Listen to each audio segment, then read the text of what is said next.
Alrighty, I'm gonna go ahead and What? go Yo, live. that's fire. That's fire too. What? Is this all crime and punishment? Are you Maybe. channeling your inner? I stopped reading smut and I'm getting smarter again. Amazing. Hey, there you go. Improvements. Improvements. I don't know if I want to be here though. I think I'd rather stay with the smut. Take some of this. I need to go back. Wow, the beauty of No, life that's is not fair. struggle. I Wow. don't want to say that because I think any reading is good for you. Expands your imagination. Oh, you're already live. Oh my god, I didn't know. Yeah, I said that before I went live. I said I'm about to Did go live. Oh, I didn't hear that. I didn't hear that part at all. Solid listening. Okay. Good job. Solid listening skills. That's amazing. Reckon No. changed her little icon.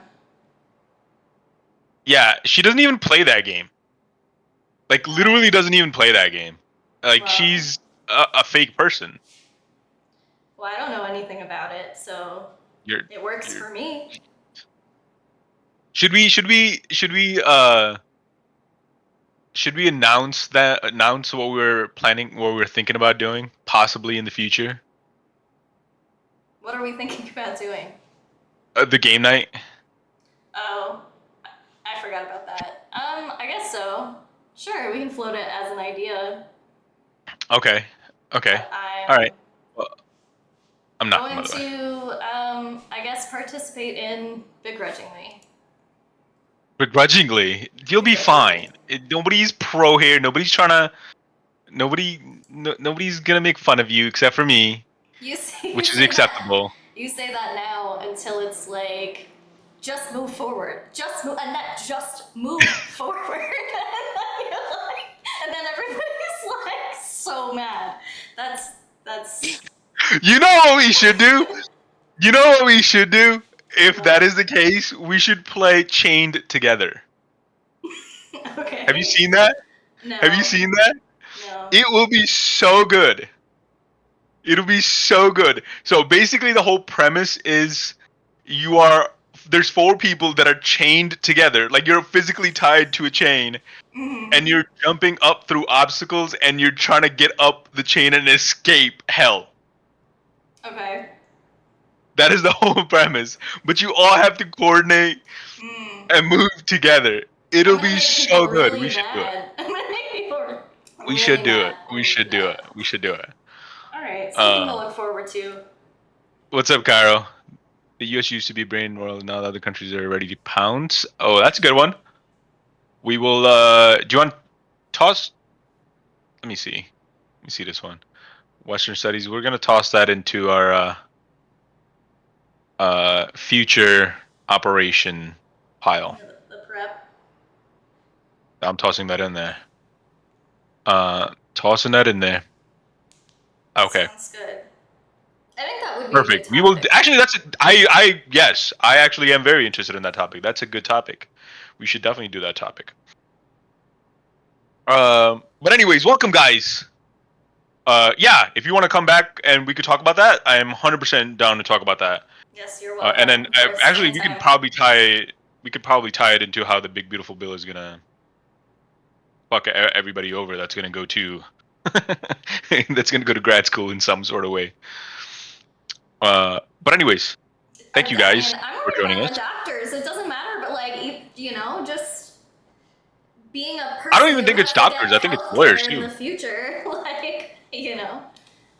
or legal services, anything. They're just going to be all engineers. The only people who can do that are already rich.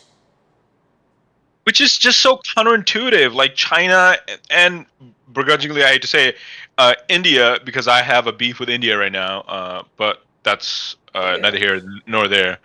They are churning highly educated people by the tens of thousands, and the U.S. is like, nah, I don't think that's what we want to do here. We need more factory workers. We need more miners. we need that. It's just so stupid. Where do you think, yeah, what do you think? You're just gonna, And you know what? If the strategy was like, well, we could just import those people here,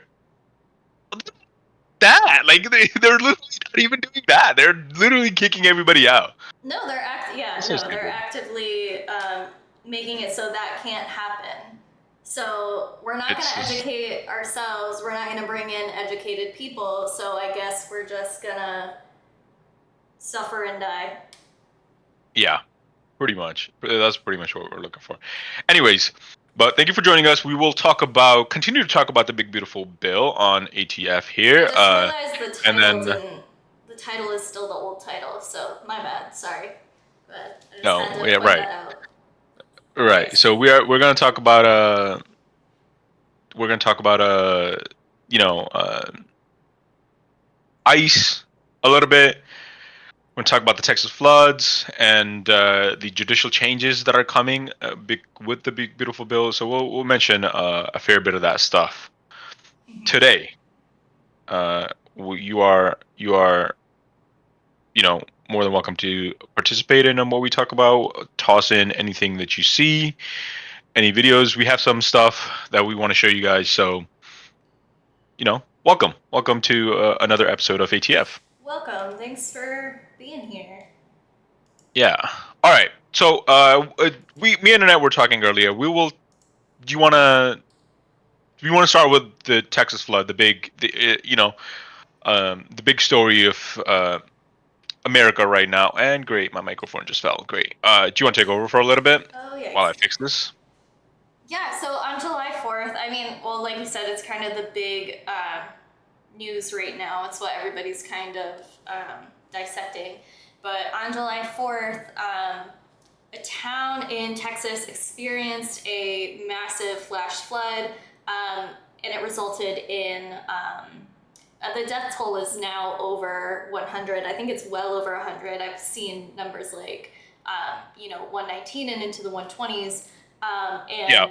what a lot of us have also heard, most particular, is that it came through a summer camp, and it's 27 little girls basically are now dead because of this flood. We came here today to talk about the big beautiful bill, kind of part two, because we talked about it last week and didn't get to fully dissect it. And this isn't directly related, but it's a little related, so I wanted to open with this. And I do have a video to kind of set the scene about what really happened to talk about, and then we can kind of go into the fallout, like who everybody blamed was at fault at first, who's actually at fault, and whether the people who aren't necessarily, I guess, to blame right now will absolutely be to blame in the future. But let me pull up that video just so that we can get some insight, or a little more insight anyway, into what actually happened.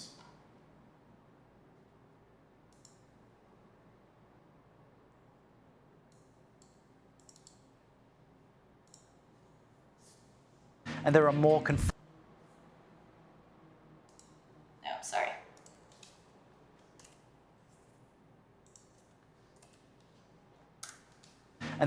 confirmed deaths stemming from the flood. Alrighty, bear with my technical difficulties. That's what we get for starting early. In I Texas, know, we're on time, and lingering now we have all questions the about the problems. impact of FEMA cuts on response to this tragedy. Last night on the Takeout with Major Garrett, Democratic Senator Peter Welch of Vermont weighed in on how he thinks FEMA should be reformed. Rely on local control, empower local officials, empower the local communities, to make decisions about what needs to be done and when, have them have much more authority over the expenditure of funds that are authorized, and be able to do the day-to-day work that's required over a sustained period of time. Now, Kerr County's code red alerts are meant to warn people about emergencies, but some didn't receive one until hours into the flood response. CBS News correspondent Jason Allen spoke to the man who helped install the system. He joins us now from Kerrville. Jason? Good morning, Errol. Yeah, radio is a hobby for him, and so he was awake and he was listening to some of these emergency transmissions that were going out on the night of the storm. He shared these with us because of what he heard. He heard first responders out here on the river. They were risking their lives, and he really felt Cairo, like that's actually people crazy. here as well. That's actually had crazy. More warning. Yeah, respectable though. Yeah, so this Good is my joke. Radio Respectable Shack. joke. Wow. With rows Can of you monitors in share his the office screen? and antennas sticking out of his lawn and on his roof, John David Trollinger, a former Kerr County IT director and registered pilot, tracks everything from weather satellites to radio traffic. Around 1 a.m. the morning of the storm, he took note of National Weather Service alerts in the area. I looked and, oh, it's all red. Just before 3:30 a.m., he heard a firefighter warn the swelling Guadalupe River was cutting off roads. A little less than an hour later, a more urgent call came through. Yes, ma'am. We still have water coming up. The Guadalupe Shoemaker sign is now underwater on Highway 39. Is there any way we can send a code red out to our Hunt residents asking them to find higher ground or stay home? Smart guy. 10-4 standby. We have to get that approved with our supervisor. Trollinger was part of the team that installed Code Red at the county level more than a decade ago. It sends recorded messages and texts to warn people about life-threatening emergencies. Are you registered on Code Red? Yes. Did you get an alert that night? No. He says he didn't receive an alert for nearly 6 hours. Wednesday, the Kerr County Sheriff declined to comment on how the Code Red system was deployed during the storm. Those questions are going to be answered. I believe those questions need to be answered to the family of the missed loved ones, to the public, to the people that put me in this office. As the community mourns, there have been remarkable stories of resilience. They always try to delay the response, too. 15-year-old Jack Robertson recorded this on his phone, yelling to his mother Lindsay as they both clung to treetops just barely above the churning floodwaters Friday. This big dead tree with the telephone pole holding it up, that's the tree my mom was in. After the waters receded, Lindsay's husband Philip Robertson found her with a neighbor who had patched up a large gash on her leg. People immediately started pitching in and helping, and it hadn't stopped yet. I mean, I think I was telling you earlier, it's renewed my faith in humanity.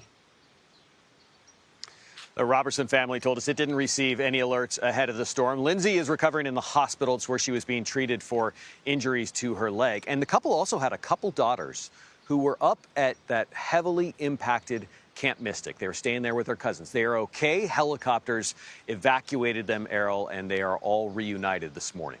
Wow, Jason, some really interesting and insightful reporting there. We appreciate it. Thank you. CBS News national climate correspondent David Schechter is in Dallas and joins us now to explain how climate change may be fueling these severe weather events. Good morning to you, David. One of the things you're so strong at is connecting these individual weather events to the overall climate trend changes that we're all experiencing. Help us understand how that's relevant in this case. There's just a very clear connection between climate change and extreme events. Climate change doesn't create extreme events, but it makes them more extreme fire, drought, floods.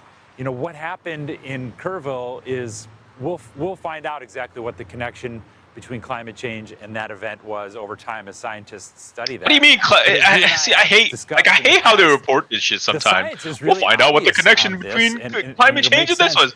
What do you think makes it all happen? Like, emissions from our cars and our factories and our power plants, that is creating a warmer atmosphere. And a warmer atmosphere, just scientifically, is able to hold more moisture. And so more moisture can fall down in these extreme events. So it's not like we're getting more rain over the course of a year, but we are getting more intense individual storms. As he goes on to experts say, explain scientists what across the country that we've talked to, it's so stupid. And Cairo, there's like a more extreme. And isn't that saying like, oh, there's no love like Christian love? You know what I mean? Like, that's just what it is. Oh yeah, there you go, that one right there. Plays in places like the Southwest, in Phoenix, where I went to school. God is an excuse to them, man. Like, that's exactly what it flooding is. Can happen because the water has nowhere to go. But help us understand how drought conditions, which can happen anywhere in the country, this I thought was interesting. It's very obvious, but. Yeah, it's it's sort of counterintuitive to think about that way. It's dry, so why would that create a flood? But, because it's warmer, we have warmer conditions in the soil, and so the moisture is pulled out of the soil, and so it's more compacted. It's more cement-like over time. And then when you get this incredible amount of rain, if the soil had more moisture in it, it's more able to absorb the water when it falls. When it is super dry, acts like concrete. The rain comes down, it hits the surface. I mean, it's just like and now when you you've got forget to water your these plants, torrents right? of Like water if you coming forget, the down. water's just So that gonna is the go opposite over side of the through coin. rather than If it's drier, actually penetrate it. you have hard soil. And then when you get this incredible rainfall, it creates sort of this. It's like the two things happening hydroplaning at one time, and they're two sides of the same coin. It just kind of goes over. That's Yeah, a exactly real what it wake-up is. call for all of us. Yeah, so so this part wasn't specifically mentioned in this video, but obviously when this first hit, I guess, this news, you know, those of us, well-meaning, I guess I'll say, people on the left wanted to jump to, well, we have to claim Trump and the cuts, right? The federal cuts that he made with Doge, basically, essentially, as soon as he got into office. And I don't know if you heard anything different, but from everything that I've read, it sounds like NOAA functioned exactly as it was supposed to. Yes. And everything that happened, they were able to see and predict. And they did get that message to Texas. I don't know exactly the chain of communication there, but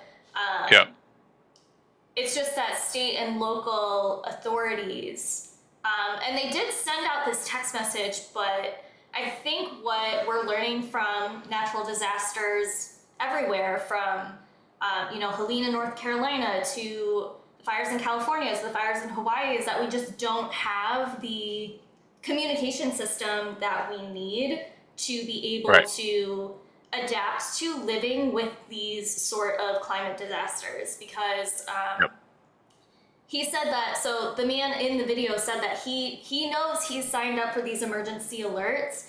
He didn't get one until half a day later, 6 hours later, something like that, 12 hours later. When it's way too late. I mean, it's way too late. Like, you can't protect yourself against something after it's happened. But people who did get it on time, they got it at 2 a.m. Like, that's not an effective way to outreach people, because people are not looking at their phones at 2 a.m. I can't verify this, but I heard that Texas sends out so much useless information through their emergency text alert system that a lot of people have them turned off because they don't want to be woken up at 2 a.m., 3 a.m. over what kind of information? So what I heard was that they will send out any information about police activity or a police officer being in trouble. I didn't look into it further than that, so I don't know what they meant by in trouble. What are you supposed to do? Go out there with your guns to help this police officer? But people are some of the shit that I'm getting isn't even from my area. Of course I'm gonna turn this off. So that in itself leaves people so vulnerable. Then in general, if something like this is going to hit in the early hours of the morning like that, 2 a.m, 3 a.m, 4 a.m, you have to send people out, emergency services, the firefighters, cops, and EMS, they have to be out there knocking on doors, because it's the only way you're going to reach people. Do you think, you know what this makes me think of? Realistically, how many would you have to send to to be able to reach people, when the water it rose 26 feet in 30 minutes. But they knew this was going to happen, is the thing. Oh, yeah. Because Noah predicted it. Noah did predict this, so that they would come. We can't throw this, even on our side, we can't throw this on the Trump cuts. We can't throw this on it.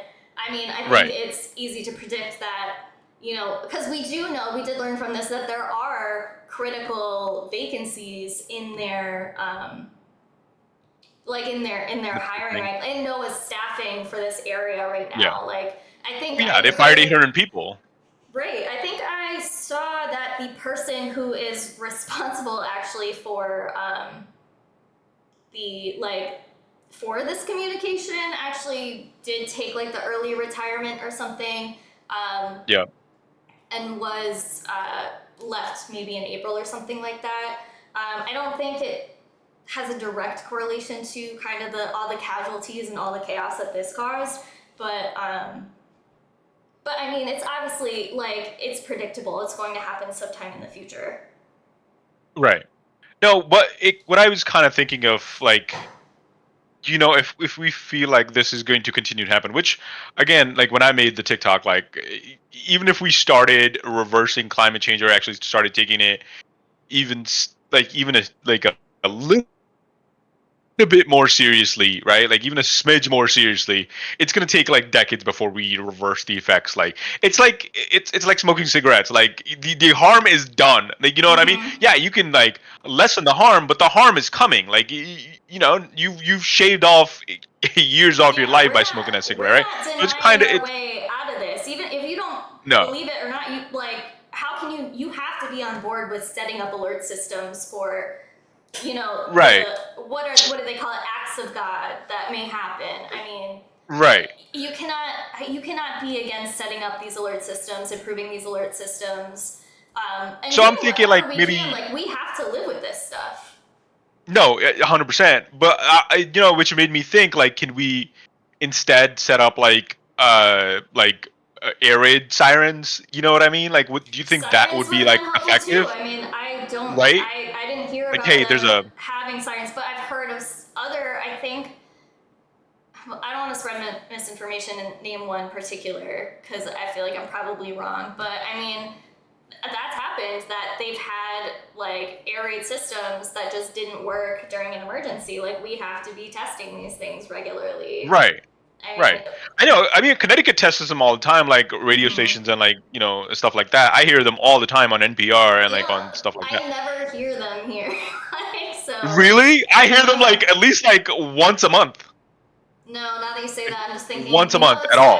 I don't think I've heard one ever. Can you just leave the South, please? Like, I fear for your life.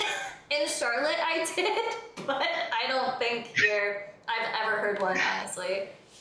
Yeah, and then, you know, I don't spend that much time driving either, so I'm sure it's like happening. Like, and it's like it'll be like early in the morning too, like when I'm going to work, and it's not that early either. It's like 8 o'clock. You know what I mean? Like, so like they're like, okay, well, this is when people will be in the car, like when they're driving to work for like 9 a.m. like begin time. You know what I mean? So, I mean, I think there's probably something to be said for that blue states probably do.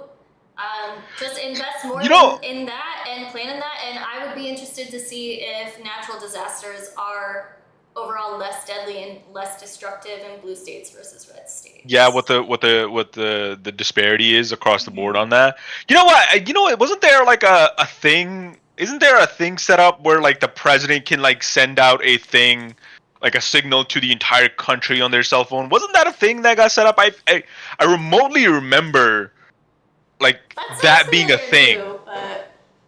Right? Like that was like, oh, the president can like send out a signal on like all. I think it happened. Like there was like a signal that played on their phone, like that was just across the country, wasn't it? That was a thing, right? Like that happened. I'm not imagining that. I'm pretty sure I know what you're talking about. I just can't remember like the details of it. But I feel like a couple years ago they tested like a mass like communication thing. Yeah.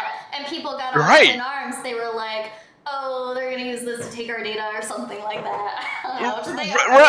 Right. I don't remember. That'll be something. But that should be like I feel like stuff like I don't like maybe should exist. I mean, I don't know if you saw.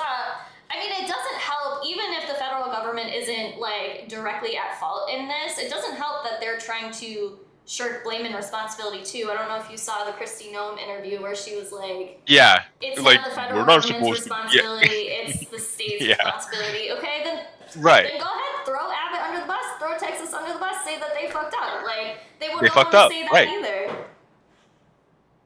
Right. You know, I just feel like this isn't exactly like a liberal take either. I feel like this should just be a nationwide system, and like all weather patterns should just be monitored. Like, why is this a state responsibility? Like, It really it shouldn't be. It shouldn't. This is something it's. Like, am I crazy in thinking that? No, I don't think that's crazy at all. It absolutely Be much should more be efficient, federal, no? Because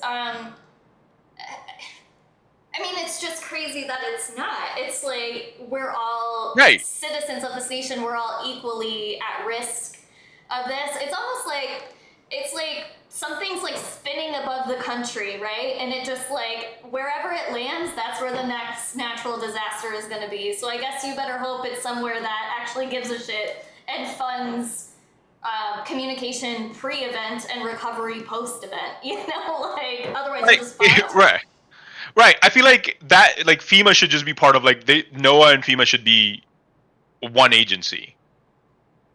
Like that's what I feel like, you know, when they talk about like waste, fraud, and abuse, I feel like that's waste, fraud, and abuse. Like that, like it is not as efficient as it should be.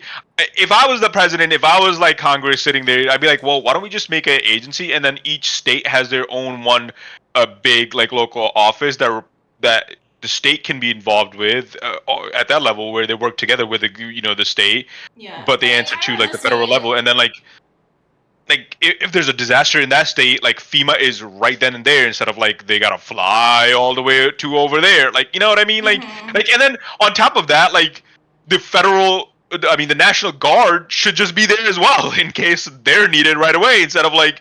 You know what I mean? I feel like the responses could be like boom, boom, boom, boom, boom. Like it could be like, oh, well, we're monitoring anything that's coming. Oh, okay. Well, something came. People got hurt. FEMA's out already, and National Guard is there to support FEMA if it needs to be. Right. Like it could just be so streamlined. No.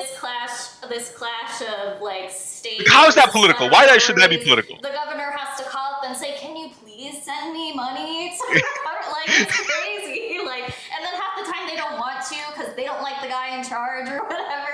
Right. But back to what I was asking earlier. It says so. This is just what the Google AI says, but so it says states with Republican governors received an average of $222 per person in FEMA aid since 2011, compared to $193 per person in Democratic. That's, I mean, a $30 difference. So I mean, yeah, but it does show that red states do require this must happen in red states a little more, or it's a little more expensive.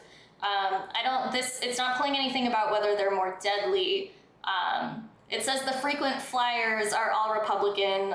They're Florida, Louisiana, Alaska, Tennessee, Oklahoma, and Mississippi. So those are the places that need FEMA funding for national disasters the most often. Yeah. So again, red states being a burden as usual. No, because we want to be funding these things. This is what we need to do. They No, just need to stop. it's a joke. It's a joke. Right. I know. But I did want to say that I think Cairo's point of where is Trump is a big one too. I mean, that just shows shirking responsibility. Like, of all places, like, that's like the most friendly to him place that he can go, and he's not. That's what I'm saying. Like, literally, Texas would be. Right. Like, I don't think he has one op in Texas. You know what I mean? And he doesn't, nobody's asking him to go, deep into Kerrsville with, I think that's the town, right? With a shovel to start, digging people out. Just, maybe go to Texas and talk to Abbott and be do a press conference. I hate Abbott. What's happened? I know. I hate Abbott. It's so bad. What is going on in Texas, man? With Ted Cruz leaving the state. If Ted Cruz is going international, you leave. That's what I'm saying.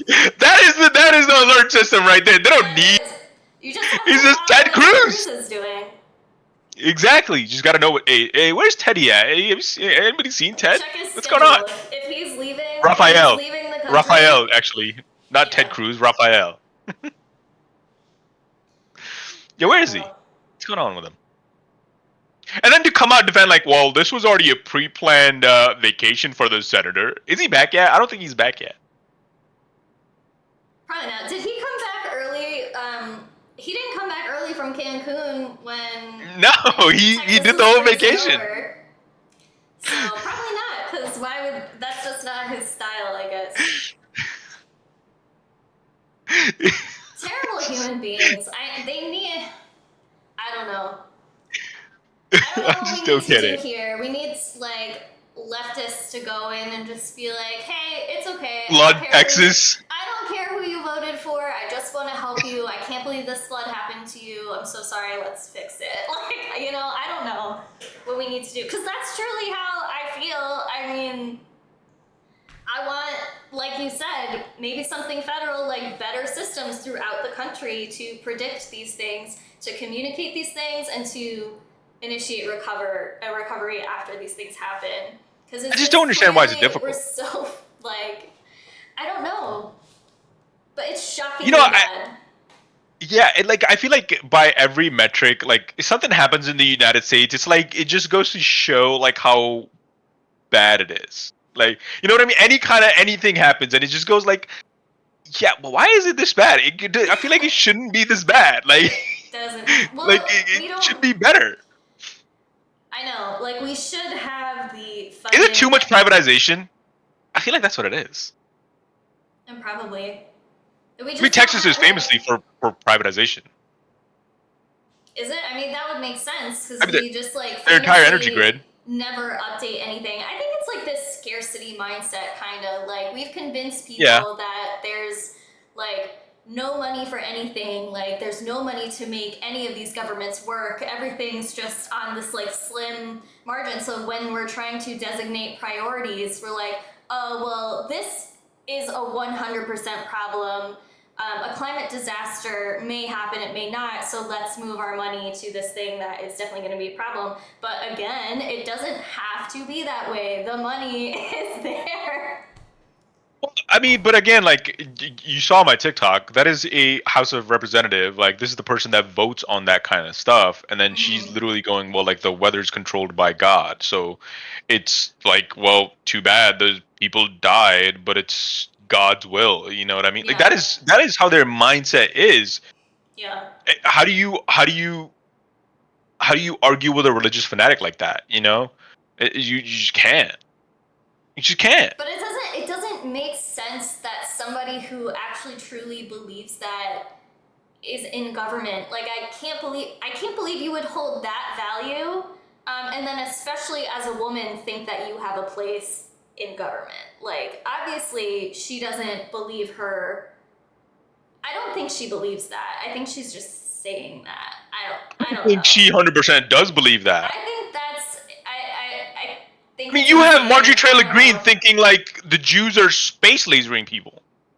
Yeah, and she, after this, did you see that her she proposed a bill Or weather seeding, saying that it's going to be illegal now, I guess, to mess with the weather. Like, what? Like, where's the proof that anybody's doing this? That's what I'm.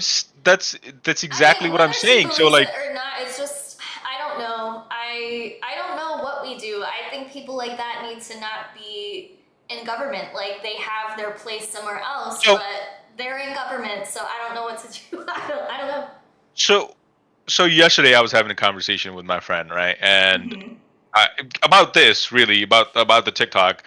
And in my TikTok, I literally, and this is my belief too. I was like, well, if you're in at all politics, public service, in any shape, way, or form, where you are in charge of policy making, like, and this is like an impossible thing too, because like, well, how do you devoid people of their beliefs, right? Like, well, I said like you shouldn't make any judgments regardless. You should make judgments based on your religion. You know, like your religion shouldn't be a factor in your judgment, which again is an impossible thing. Like, well, how do you do that? His response was like, well, what if like religion makes those things better? I'm like, but that's the thing. Like, I don't have any concrete religious beliefs. I still want people to have like good things. I still want people to survive like natural disasters. I still want people to have health insurance. Like, you don't need a religion for that. That's just like a common thing. When people come in like into office and they start spouting like, when you allow that gate to be open, right? Like when you allow that gate to be like, okay, well, you can come in here and it's acceptable to say like, well, God made me, God is this way and it is, then you invite everybody in, and some of those people are going to be, Mary Miller, like where it's like, well, it is what it is, but like, Yeah. but ask them about like fucking turning, digging up oil, like that's, well, we the economy. You know what I mean? They're all for that. There's just so much hypocrisy. It's just they use it as an excuse when it's convenient, and that's what it throw it is. to the wayside when they don't. I mean, as far as like being religious and making decisions, I mean, I think you have to. I think somebody who can't hold this ideal that your religion is for you, it has nothing to do with other people. I think if you can't separate that, then you have no place in government. Like, you do not belong there. You shouldn't. Go volunteer with your church, be a deacon, be a leader, whatever, that's fine. But you do not belong here. Like, you don't belong in government because your decisions affect so many different people of so many different life circumstances. I feel like you shouldn't use religion as a bludgeon to bludge science, facts. You know what I mean? Like it shouldn't trump that. Like it just shouldn't. Absolutely. I don't know how that is such a, like that doesn't mean that your religion's less value. It doesn't make it like, no, you, like 2 + 2 is 2, but if your God said it's 5, then, or 2 + 2 is 4, if your God said it's 5, like, that like it doesn't change the fucking fact that 2 + 2 is 4. Yeah.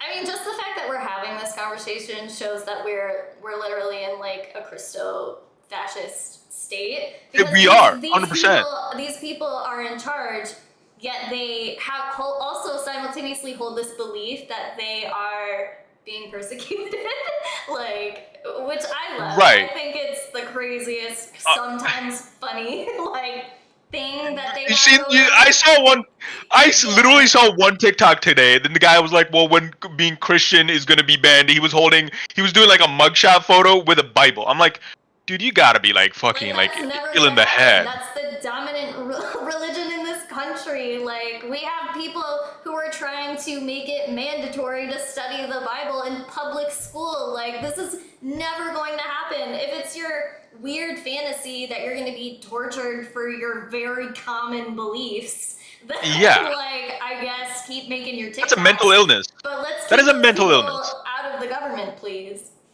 Right. And then, like, you know how many, like, if you just go into like anybody talking about Zoran even remotely, it's like, well, I don't have any issue with any of his policies. I just don't like that he's Muslim. Right. Well, I mean, it's so rough after he won. I mean, we all saw it. We saw like the comments of like Christian Brand, Gillibrand, Christian Gillibrand. Well, I mean, the Democrats were no better, but like, 20 years ago, when I saw it, it was like Marjorie Taylor Greene. 25 years ago or 20 years ago or whatever, Muslims crashed into the Twin Towers. Now, 20 years later, we elected. Like, what does that have to do? Like, he doesn't know those people. Like, you can't just generalize like that. Like, yeah. By that logic, Donald Trump is best friend with fucking David Duke. You know what I mean? Like, it could be possible, but by that logic. Right, like he was. Exactly. All of you Christians are best friend with Hitler.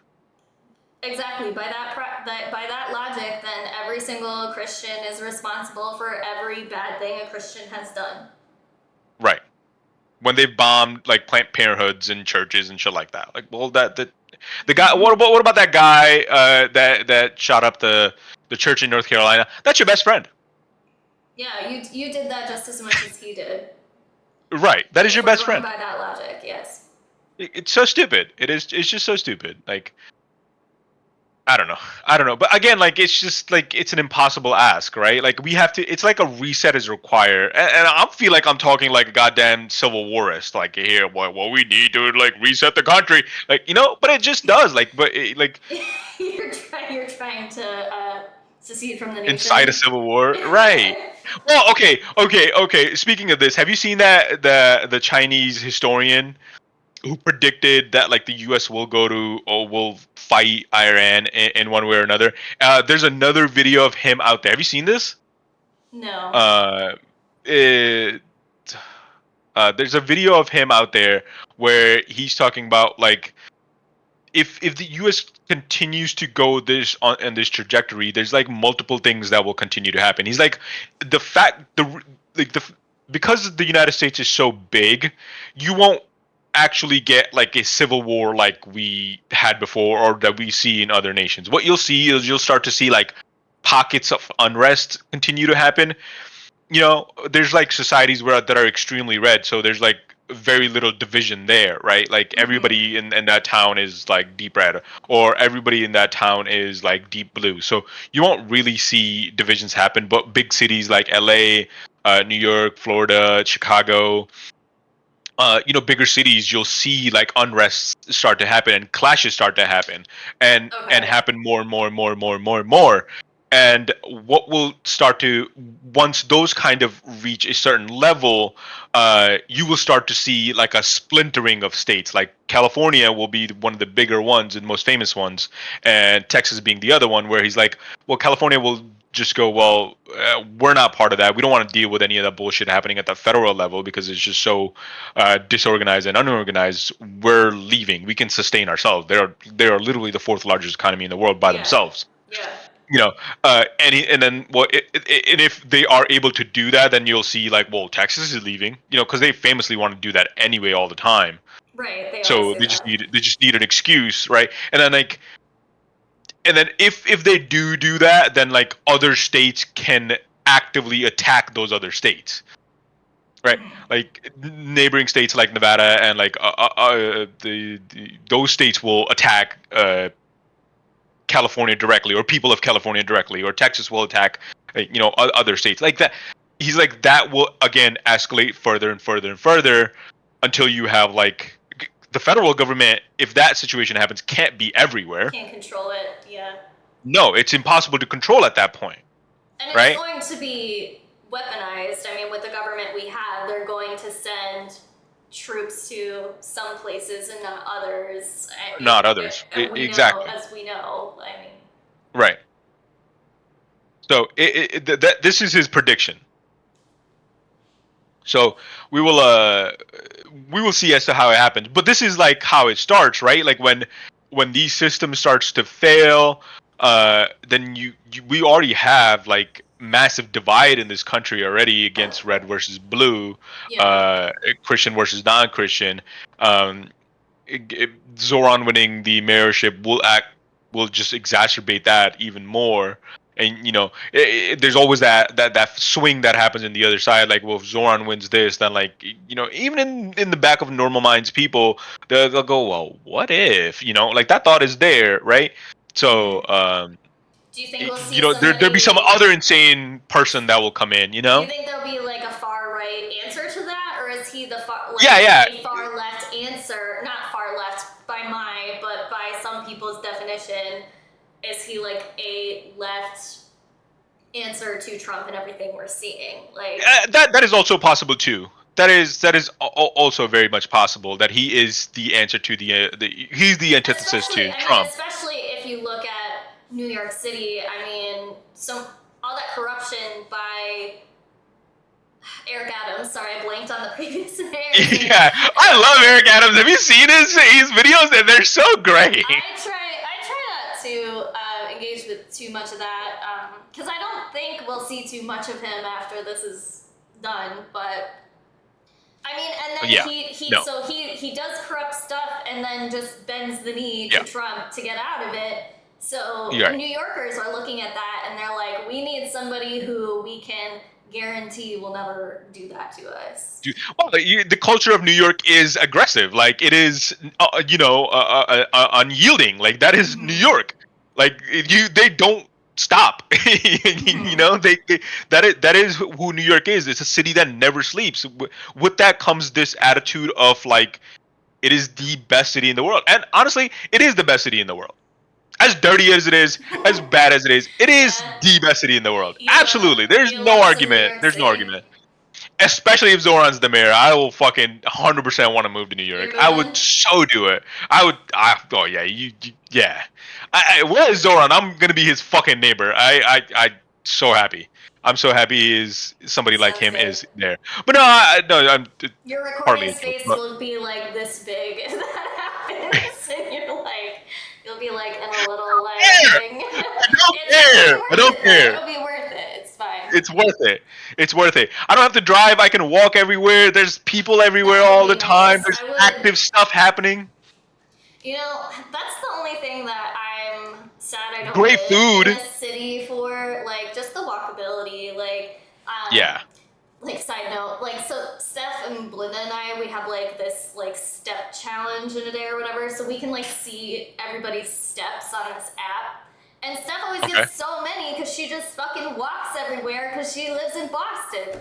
Like, I'm like, and like I just could never compete. I'd have to just like walk around my yard. I don't know, just like the crazy neighbor just walking up and down her yard. Like, what else am I supposed to do? Right. No, but I just, but going back to our point, but you could be right that Zoran is the pendulum swinging the other way, as like that TikTok we had, I sent you with the whole like it's going to swing the other way. But I feel like again he is going to have some sort of chain reaction on the other side, especially. It's not like it's ever going to just like stop somewhere. No, yeah, especially if like the establishment Democrats don't continue to back him, like that has to happen. It's going to be detrimental to them because people, they're offering nothing to people. He's offering something, so like that's basically just the Democratic Party, like the establishment, just folding in on itself and imploding and dying. It's right. But it's an apt analogy if you see who is leading the Democrat Party. You know what I mean? It's Pelosi, Schumer, Maxine Waters. As much as I hate to talk shit about them, but they are literally crumbling to dust before our eyes. Like my representative, John Larson. Again, and I bring this up, I feel like every stream we do, my goddamn representative, John B. Larson, fucking got stuck and fell asleep on the floor of the House of Representatives. Not for like a quick hot second, like not for like 5 seconds, not even for a minute, a goddamn whole full 20 minutes. Nice. 20 minutes, this dude was up there just gone. Speaking of that, gone. I feel like I should, I think yesterday was Lindsey Graham's 70th birthday, so... Oh my god. Happy birthday, Lindsay. You're officially a septuagenarian. You mean Ladybug? You got a lot of time left in Congress there, buddy.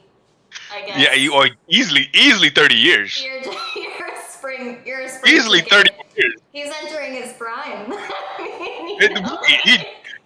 He just got there. What do you mean? Like he just got there. A couple of new knees, hip replacement here and there. The fucking walking robot. You think he like Warhawk Lindsey Graham? He's got a couple of more wars in him. What are you talking about? Oh yeah. A couple of more Iran strikes. 100%. Easy work. He absolutely. He does have more war in him. That is what fuels him, I believe. Yeah. That is what will fuel him. He wakes up. And keep him going. He wakes up foaming at the mouth. You know what I mean? When he heard the news, did you hear like the new Trump news, by the way, where he's talking about I told Putin that I would bomb Moscow, and then I told Xi that I would bomb Beijing. Like him like talking to somebody that he said that to Xi, which I don't fucking believe it for even from the grave. Yes, I cannot wait to advocate for both of those terrible things. Did you ever watch WWE like as growing up? No. Do you know who the Undertaker is? I mean, I've heard it vaguely, but no. Okay. Let me see if I can pull it up and I'll share it with you. This is Lindsey Graham. You're always trying to talk about these nerdy things here, and I have no idea what you're talking about. Okay. Yep. This is great. Perfect. We have the video. How do I share this? Do I need to stop share your sharing? screen? Can you just switch to my screen to watch it or no? Oh, See if you can watch me. Can you watch it?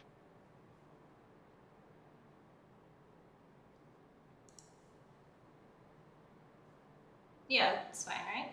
Okay. All right. You ready? This is Lindsey Graham as soon as you heard the noise. Oh, wait. This is Lindsey Graham. There you go. this is Lindsey Graham. Just waking up. No, that's exactly Just what I rising. pictured too. Except I pictured like a vampire like coming out of the grave, you know, like Nosferatu, like. Nosferatu is crazy. Stop sharing. Well, how do I fucking stop sharing? How do I stop sharing? I don't know.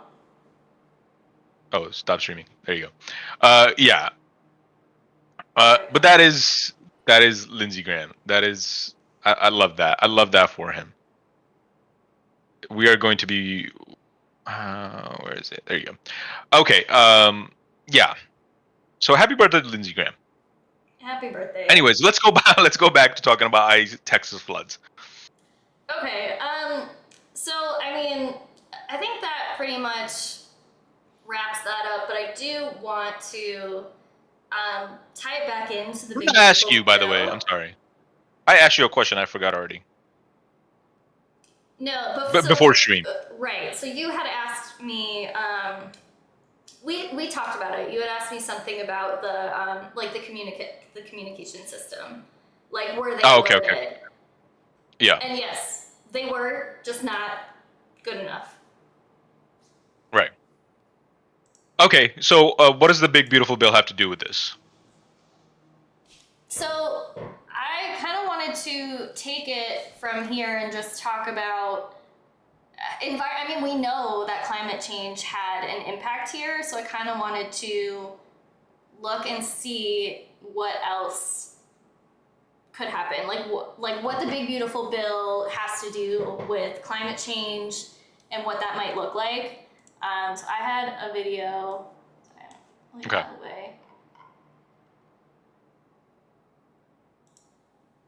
Welcome back to The Takeout. Thanks for hanging out with us.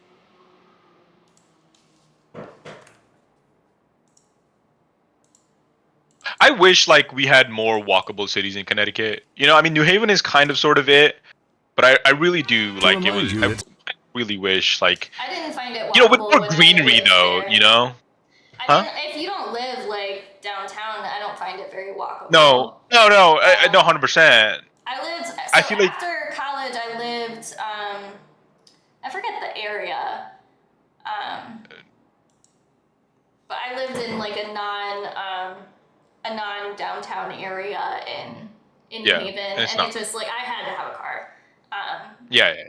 I live pretty close to 100%. downtown, but even still. But I feel like, you know what? Like, okay, so I think the biggest issue in Connecticut right now that we're facing is like housing, which is a nationwide issue for sure. But in Connecticut, I think it is a little bit more exacerbated from what I hear. Why can't we just like, okay, have you ever been to Ellington? I'm sure you have. Yeah, absolutely. Like driven through Ellington. It's like fucking nothing there, man. Like, why can't we just buy like 1,000 acres over there, like that state, and just like instead of relying on towns. You just want to make Ellington a city. People just make just. You don't think so? You don't think the younger generation would want that? Like, just build like walkable cities there, like walkable neighborhoods. I don't know if people want their farmland turned into. I agree too. I'm against like turning farmland into that as well. I agree. Well, maybe like. Well, what is the solution then? I want walkable cities. Maybe the cities that exist just need to be updated, expanded a little bit, updated. Transportation needs to be better. I mean, no city in Connecticut has. I mean, they just have buses. Like, that's it.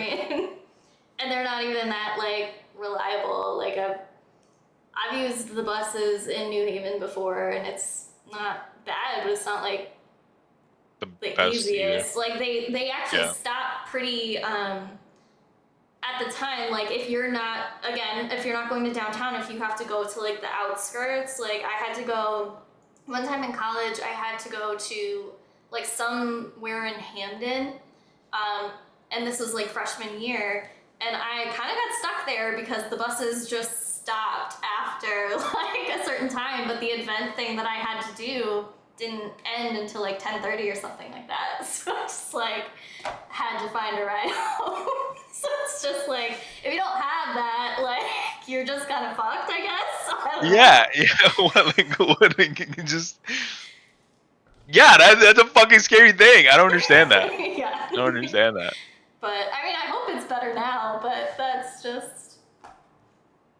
Yeah, and like to be at night, like that's scary. That is scary. Like being 10:30 at night in New Haven. Well, Hamden, but it's not too much. Yeah, it's kind of New Haven. It's kind of the same thing. Yeah. It's kind of the same thing. Whitney Ave, it's kind of the same fucking thing. Dixwell, same thing. Yeah. It was. It wasn't too far off like Dixwell either. So. Yeah. Yeah. I don't know, but the particular area they just didn't run past like 10 or something like that. So. Yeah. Obviously, it was just like, I'll figure this out later. I guess, Right. You know. Right. Yeah. Well, you didn't Uber? You couldn't Uber? Just that thought never occurred. What was it at the time? I don't know. I don't even know if I Lyft? had a smartphone yet. Like this was like. Oh, okay. You know, this was. You have a smartphone? Yeah, you did. No. In freshman year? Not yet. Freshman year, no. Really? Some of us, you know, I don't think I got one until the end of my freshman year. Okay. Okay. So. I think the answer is improved transportation and collaboration. NYC has fantastic transportation, which has allowed for investment to areas besides Manhattan. Boston has good transportation. Yeah, but Boston does have good transportation, which has allowed Mass in general, I think, which has allowed people to live in areas outside of the city. States needs to make collaborated transportation investments into Metro North, more train station, more tracks, more times. Then Hartford will get more people. Same for other cities. Yeah, you know, if made some sort of improvements for online, I would love that, dude. That'd be so fire. Like, imagine there was a high-speed rail network from New York to Connecticut to, like, it hit New York, New Haven, Hartford, Boston. That'd be so fire. Yeah, it's. That'd be so fire. Like in a matter of 2 hours. Like why don't we have that? Just have a high-speed train, bro. Like that'd be so cool. Like I would like it's an hour and a half drive to Boston. If I could make that in like 30 minutes, that's so cool. I would be in Boston, and people from Boston sure would be in Connecticut and New Haven. You know, like they 100% would be. I agree completely. I think that is a good thing about Boston. So, yeah, exactly. Why I just that doesn't exist everywhere, and why New York, Connecticut, and Mass aren't more connected, I will never understand. I think, it and I think like. more sense. I think we're not taking benefit of the fact that the Connecticut is so small. It could be like a Venice or like, you know, like some of these European cities. That the argument against like mass transportation or train station in like other states as well, like Texas is huge, like it wouldn't really work, you know. But Connecticut could benefit from this.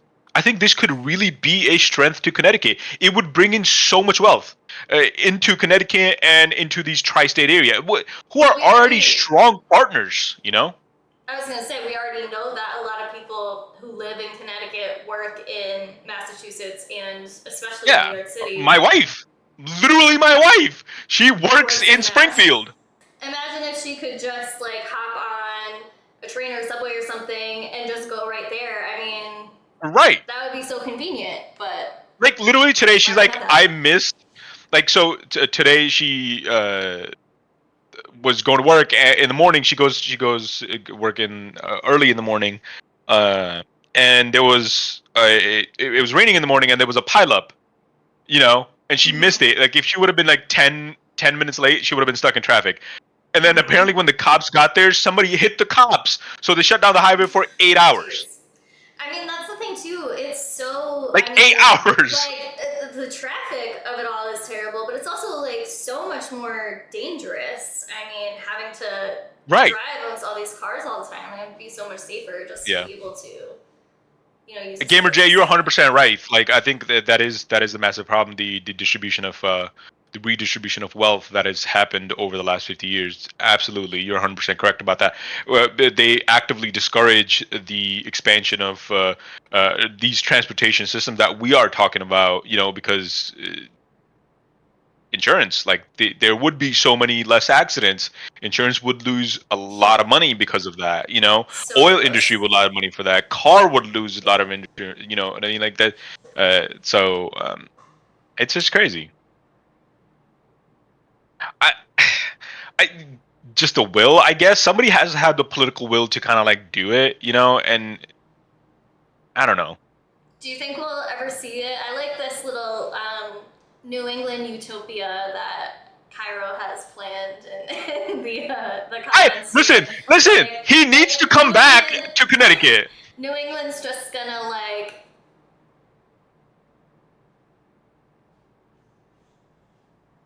Guess who for it? Neither of you pay federal income taxes. Neither of you read the BBS or your input on this or taxation spending when you two adults make over 6 figure, have 0 student loan, and maybe people would take you too seriously. That doesn't make any sense. Huh? That doesn't make any sense. Huh? Okay. This is literally his first message ever in this chat. Listen, brother. Came for us. So wait, do we not pay taxes, or do we make over 6 figures? I don't understand. Because if we do, surely we pay taxes, right? I really want to know what he makes. Right? I'm curious. But and I guess I do have zero student loan debts. I don't have student loan debt, so I guess he's right about that. He got me. good for you. He got me. I have it. So come at me. Well, too bad for you. Too bad for you wanting an education and trying to better your life. To be me. No, it doesn't. It's fine.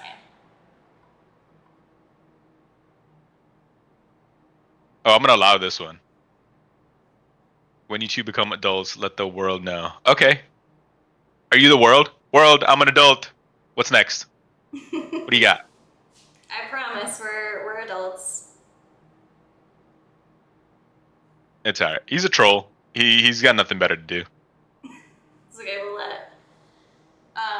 Do we want to? This is our billionaire. This is our billionaire that is benefiting from the big beautiful bill. He's coming to stand against us.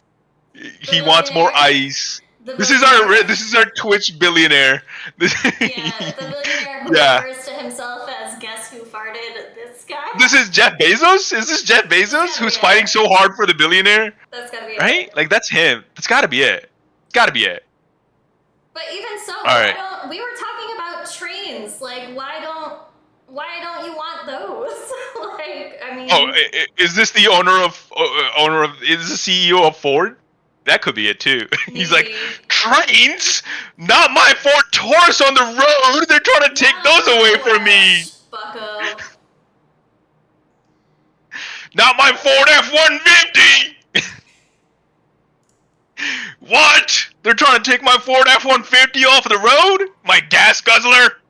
But no, in general, I don't want to put my personal tax information on the internet, buddy. Like, that's weird. Why would I do that? But I want to know. I want to know what he does. What he does. I'm so curious. I don't know if he's still here. He hasn't said anything in a while. I think he's just gone. I think he's a troll. It's a troll. Well, nice of him to stop by. Yeah, we love the W engagements. I don't care if he's a hater. I need the chat. Talk in my chat. I'm a child. I will act like a one. All right. What do we got, Annette? What's going on? So, do we want to bring it back to climate for a little bit? I have this Let's do it. video about. It's called How Trump's Big Beautiful Bill Could Impact Climate Change. So I haven't seen this yet. You haven't seen this. We'll just kind of live react. Just seeing what people are saying about how the Big Beautiful Bill could impact climate change. Last week we did touch on a little bit towards the end how the Big Beautiful Bill cuts basically any sort of like clean energy production. It cuts funding for that massively, and electric vehicles and all that. So we'll have to see. Kyra, you think he saw a brown man? He was like, "That's an immigrant. He doesn't pay. He doesn't pay federal income tax. How can a woman and a brown man be earning? What? What an assumption. It's probably her husband that works." Yeah, I just sit here all day. This is what I do. I wish. But it's his. It's his fault for giving me an internet connection and a microphone. I mean, you know. If he was smart over there, he'd turn the internet off when he left for work, but he doesn't. So. That's right. He would take the microphone with him and the PC. Yeah. You're not around here. You think you're going to be on the internet, you. Get back in the kitchen. Get back in the kitchen. The dinner better be ready when I get home. And this brown man, where's Ice? Get him out of here. He's being illegal. He's probably dialing them now. Yeah, I saw this man on a brown man on the internet. Hey, that's what we need. I love it. All right, let's hit it. Anyway, the climate. The climate, only a minor thing. The sun is controlled by God. Come from independent sellers. Tracy from Lily's of Charleston will watch. Welcome back to The Takeout. Thanks for hanging out with us. Each day this week, and I'm kind of proud of this, we are analyzing the impact of President Trump's new domestic policy law as part of what we call our Takeout Takeaway series. So far, no, that doesn't do anything. We've covered what the measure means for taxes and health. Today, we turn to the environment. Now, for context, there are about 8 million energy jobs writ large in the United States, including more than 3 million jobs in the clean energy sector, like solar and wind, renewables. The president's new law is ending tax credits and incentives for this sector. That's expected to result in some pretty substantial job losses. Also of note, this law went into effect on the same day that flash floods slammed central Texas.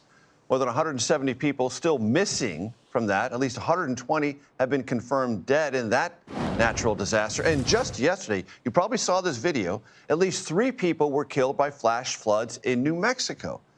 Experts tell us that these kinds of natural disasters are becoming more common and more extreme as a result of climate change.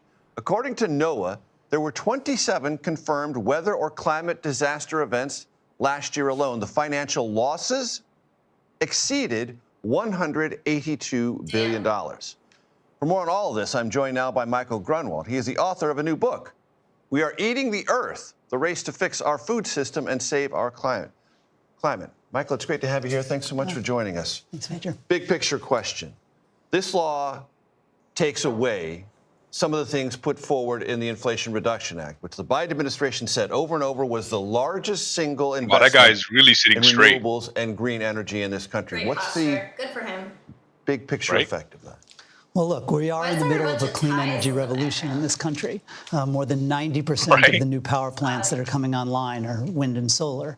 You have a huge battery revolution with these big, these big factories being built in places like Georgia, a bunch of red states. And this is obviously going to really reduce that. It's going to mean less energy at a time when AI wants more energy, and it's going to increase energy prices too. And Republicans say frequently, Michael, well, look, if this is a green energy revolution, it can sustain itself through market forces. It doesn't need handouts from the federal government. Evaluate that. Well, sure. I mean, there have been a lot of handouts for all kinds of energy. A lot of fossil fuel handouts. Clean as well. Hand over fist for many decades. Yeah, the dirty stuff seems to get stuff too. And of course, the idea of dirty energy is that they're supposed to be, they're supposed to pay a price for the pollution that they're creating. And especially under President Trump, that kind of enforcement is being rolled back. And there's really been a kind of promotion of actually dirty energy as if the dirtiness was a good thing. It's become kind of more a culture war fight than an actual policy fight, where sort of wind and solar is seen as kind of woke energy. Understood. For the benefit of our audience, I'm going to show some graphics we put together. So in 2023, 149,000 Is that what I wake up to? green Woke energy energy? jobs were added. That was 3 times I like faster that, than the though. overall growth of employment across our country. And 58% of all new energy jobs created in 2023 were in this green energy sector. Trend Here are the superhero 4 will be states charged where by woke energy. that green energy job footprint is largest. California, number 1. Texas, number 2. Florida, number 3. Then followed by New York. So this is all over the country. And as you mentioned, red states benefit from this. Oh, I mean, Texas has been extraordinary with the amount of wind and solar that they've built. But I think, again, it's sort of, it's less where this stuff is going than who it's going to. And so you see he's cutting hundreds of billions of dollars for these, these industries that he doesn't like that are actually doing clean energy. It's interesting. There are tens of billions of dollars in new subsidies for biofuels that are not really clean at all. They actually induce a lot of deforestation around the world. They're bad for the climate, but their farmers love them, and farmers love Trump. They love Republicans, so you can see that there's a lot of politics going on here. And with the elimination of the subsidies and tax credits, is it certain that people are going to lose jobs that they would otherwise keep? Well, again, it sort of depends.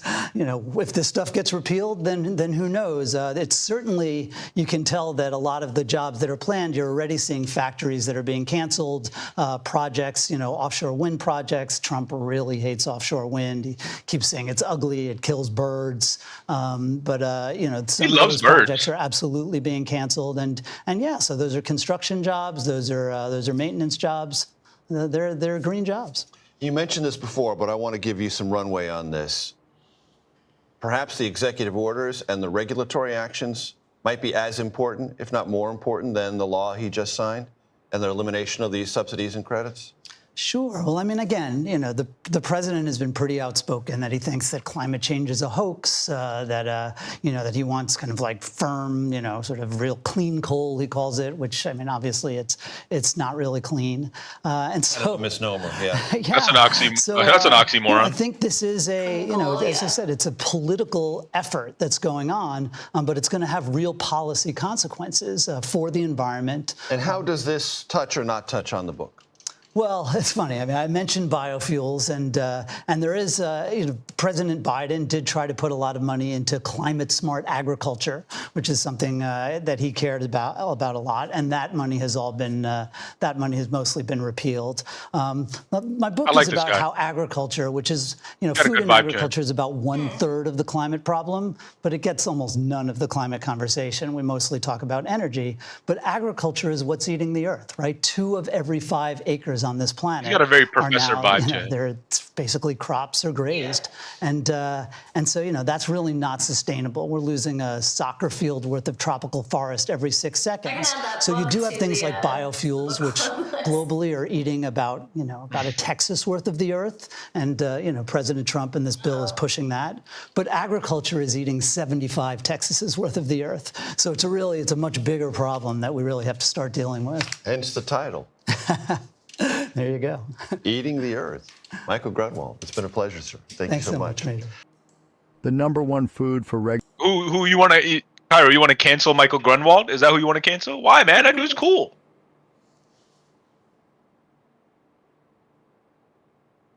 I just liked his whole demeanor. That's such cool. I mean, you can tell he's into what he's talking about. Yeah, he's very knowledgeable.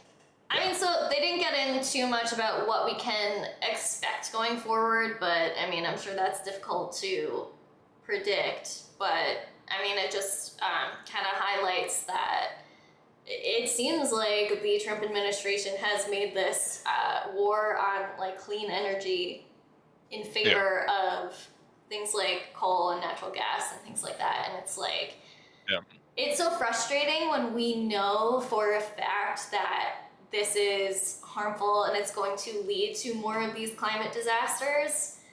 And it's literally, at this point, it's not something that we're doing out of ignorance. It's not something that we're doing out of having no choice. It's literally just what we're choosing to do.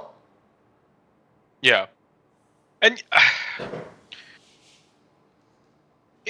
I think we had this conversation a long time ago, so you probably don't remember it. But it just seems to me I think this was one of our very first streams too. It just seems to me like the entire U.S. policy is just predicated on this whole idea of MAGA, like going back to the past. Like it's just, and then every other nation out there in the world, and China being at the forefront of it, obviously, it is just doing the exact opposite. Right. Right? They're literally saying like, how can we be 10, 15, 20, 30, 40, 100 years into the future, right? Like we don't want to rely on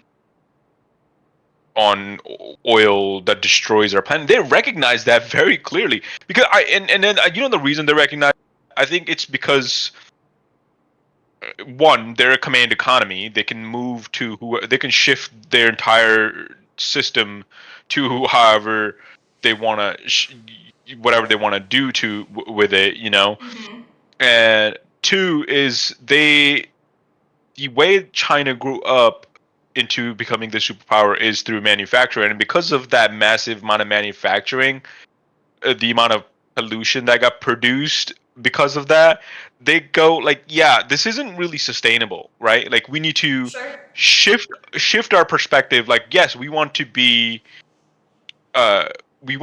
obviously commerce driven and manufacturing driven, but we can find new ways to do this, right? Like we can find better ways to do this. So now they've put a lot of their state capital into building thorium reactors, like which are supposed to be like super cutting edge and are supposed to be like uh, ultimate forms of like clean energy and like massive amounts of gigawatts of energy, and they're going so deep into solar because that is just free energy, that is just free electricity that they don't have to rely on anybody for, right? Like that I think the and then third thing is, and this kind of feeds into the whole bigger picture of these things, is like China is such an isolated country.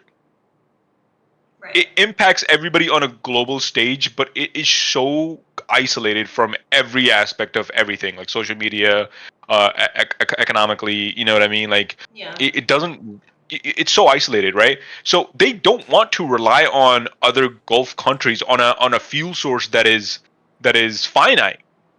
They very much They don't want recognize to that hand it is over finite. that kind of control. Exactly. Exactly. So they're doing everything they can to go after sources that are within their own control. And from sourcing to production to use, it needs to be underneath Chinese control, and that is 100% smart. It's a smart way to do it.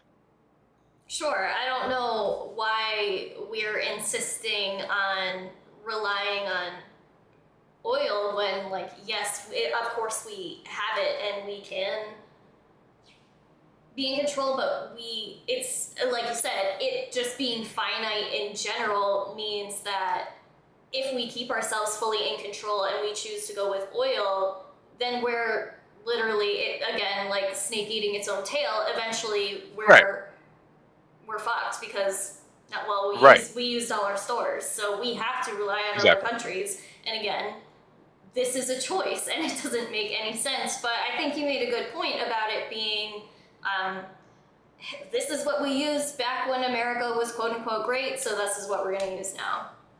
Right. The science aspect of actually anywhere really. Didn't you just send me a TikTok about like not I'm trying to not shift topics, but like we're reporting the most cases of measles in the last 30 years or something like that. Like that's a record broken by the Trump administration. Like science at every single level has become non-existent at all. Absolutely. People have been convinced that science is just, I guess the whole science like system is something that past governments have used to control people, manipulate people, control people, which I saw. No, go ahead. No, I saw, and you kind of just said it perfectly too. Is like I saw a TikTok of this guy interviewing a two guys, two very young guys, younger than us for sure.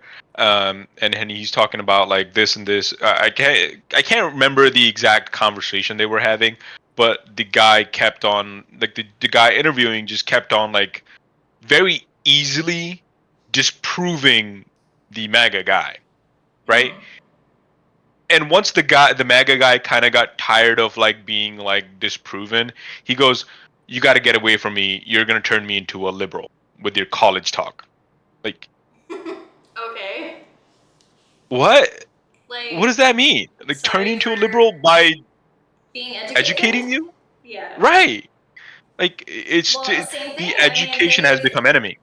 Yes, they've exactly. Education's an enemy. Science is the enemy. Like, it's hard for me to like rationalize how this happens to people. Like so you've convinced yourself that everything around you, your whole life, has actually been just a ploy to manipulate and control you. Like, okay. And it's just so funny too, though, right? Like for the people that love to say, "Well, you're sheeple, you're sheeple, you're sheeple," but they only trust one guy, right, with everything. If he says it's chocolate, even though it's shit, it's chocolate. They'll eat it. Mm-hmm. They'll eat it. You know, but everybody else is the sheeple. What did you send me? Like the tweet about like would you forgive Trump for like raping your daughter? Raping your daughter? Yeah, that was insane. So responded like, it would be hard, but you know, I'm a Christian, so I would find it in my heart to forgive him, and I would still support him politically. He specifically said that at the end of the tweet. Right. Like, but would he support an immigrant crossing the border? Would he forgive him? No, that's crossing. Unforgivable. Yeah, that's unforgivable. That's a crime that punishable by death. The Christian values at that point cease to exist. That's what I said. It's like a pick and choose thing. Should we segue to ICE then? Let's do ICE. Alrighty. Do you want to pull up our TikTok that I made? I kind of sums up. Sure. Kind of what we're going to talk about. Anyways, and please, if you are new to our stream, guess who farted this guy? Guess who farted guy? If you're still here, brother, please follow us on TikTok. You can hate comment on there if you want. Please do give us a follow at all the factors. And if TikTok goes away, we will figure out a way to, I don't know, get the info out to you. It was the ICE one, I think, right? Okay, it should. I title on mine, so it should just. It's one of the more recent ones. Yeah, I can't see the titles on. You can't see the titles? No, not on the desktop. It's the fourth one down where it says where I have my Harvard shirt on. Harvard shirt. Okay, yeah, I got it. Yes, that one. It's the fourth one. Sorry for not memorizing which of your TikToks are which. It doesn't show it, really? I thought it would. Like, yeah, that one. Okay. So please go follow us on TikTok.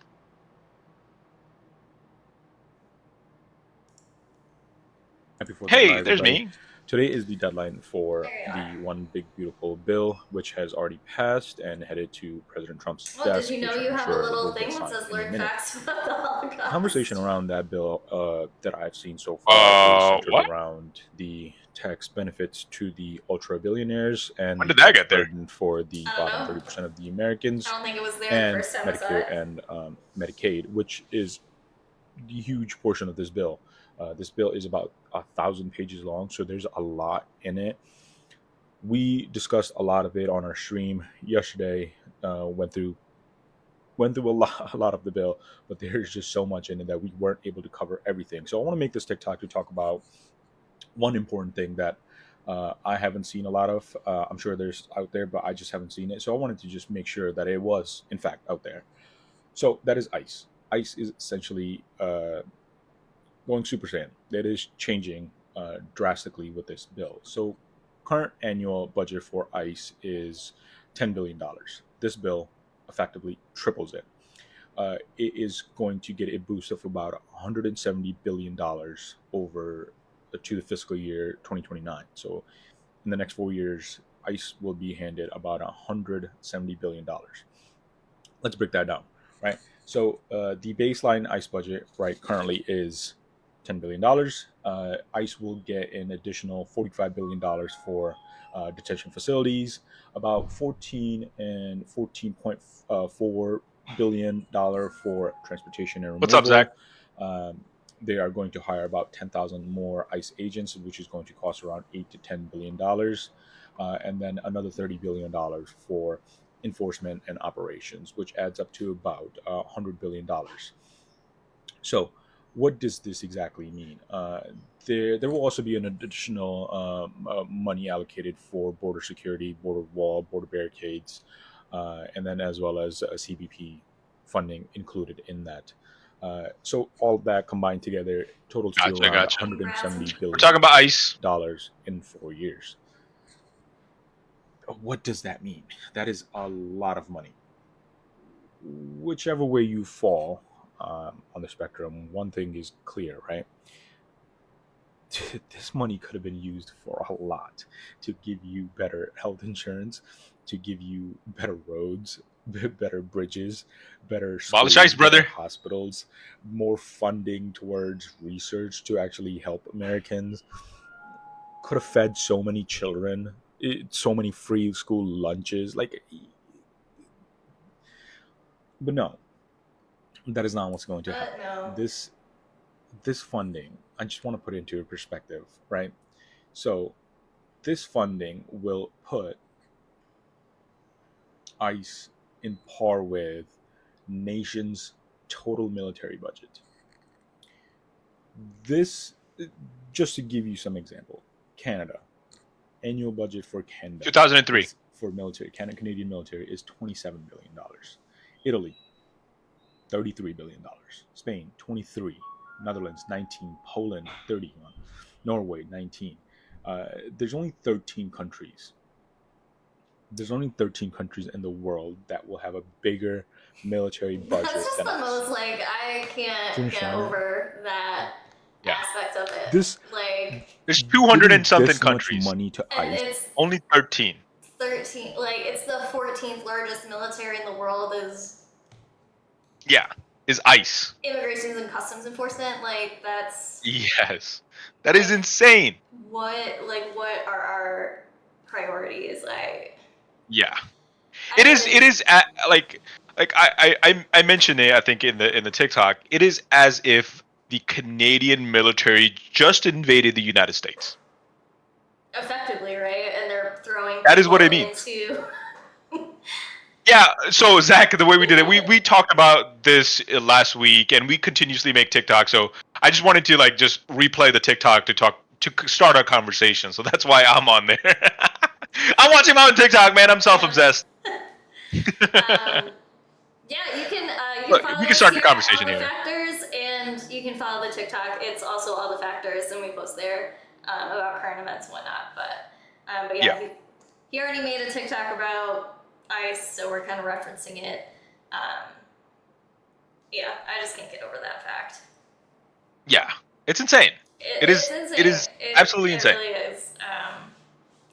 Especially with what they're doing with it. I have in the prep feed, I have a video with Tom Holman. You want to pull that one up? Speaking, I'll pull that up after. We can finish this out. I don't remember what else you say, so. It's like Canadian military just invaded the United States. Right. That's what it means. That's how you have to think of it. The Canadian military just invaded the United States. There will be so much stuff happening. Did you see so much bad stuff happening to American citizens? If you don't think this is just happening to I think maybe the National Guard or Latino something going population, that it through won't impact you, that it will. park, that It will. empty park. Just wait. In It will. It LA, will happen. Absolutely. Yes. What yes. was that for? What was that about? For no reason. For no reason. It is just to instill fear Just to that they're there. Insane. Yeah. the HR1 funding essentially unleashed a gigantic military force on the American population. That is what just happened. Good luck, everybody. Happy 4th of July. Yeah, it's like we're getting conditioned to just accept like our own like military presence just like constantly in our face. Yeah. But then we're the ones called like communists and shit. Like, okay. Yeah. Like, Yeah. I mean, No, Zach, you're 100% right. Dictator shit at all. Yeah. Like, what are we just supposed to sit here and accept fascism? Like, yeah, you know what happens. We'll try this one out. You know? Yeah. You know, I think so I'm on my I hate India right now. Thank you, sir. Era right now. Well, maybe not hate India necessarily. More of the Indian government era right now, right? Okay. There is like we're getting floods here. North Carolina just got a flood as well too. But India is getting flooded like crazy because it is monsoon season now. It's far worse over there. Like there's literally no infrastructure that is surviving, right? This journalist literally went to this village and talking to this very like he's clearly not educated, very poor person, and he's most likely a field worker in some sort of field, a farmer of type. Maybe not even doesn't even own his own. Like very poverty, like the extreme poverty is what this guy living in, right? He literally goes, "Yeah, you can get rid of this government. Just bring the British back." Oh.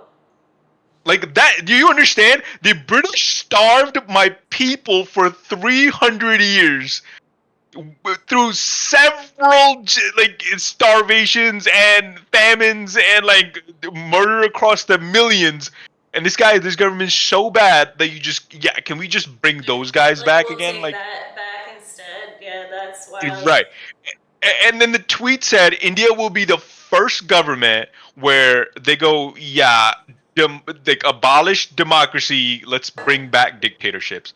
Sometimes I feel like that is the whole point of this just chaos that Trump ensues, right? Like that people just get like the strategy We'll just be begging for him to take over and just rule like us somebody and to take over because he's obviously not going to live for so long. Like he's not going to live. Sure, like, but his ideology that he's built in. It'll remain, and then like yeah.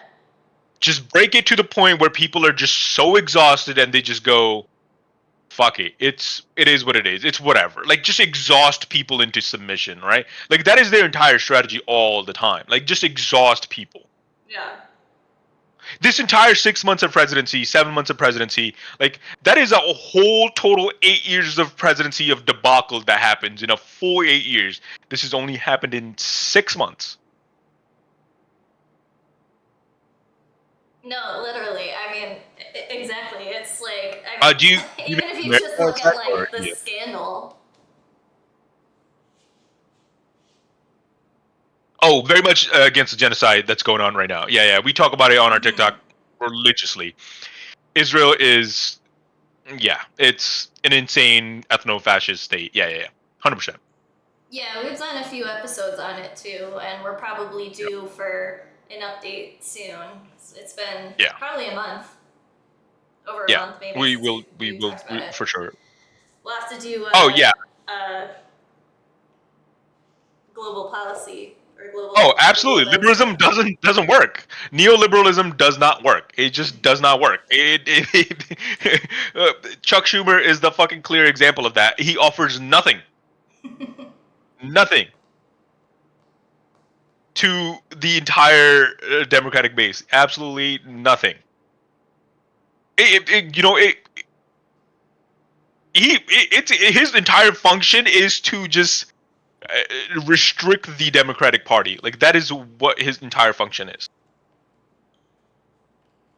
I mean, we talked about it. The kind of the status quo Democratic establishment. It's it's not going to survive the way it is. It's gonna, No. it's imploding. I mean, It's crumbling. Yep. It's clear what people want. People want more progressive policies. They want more progressive leaders, and we're just fighting against it.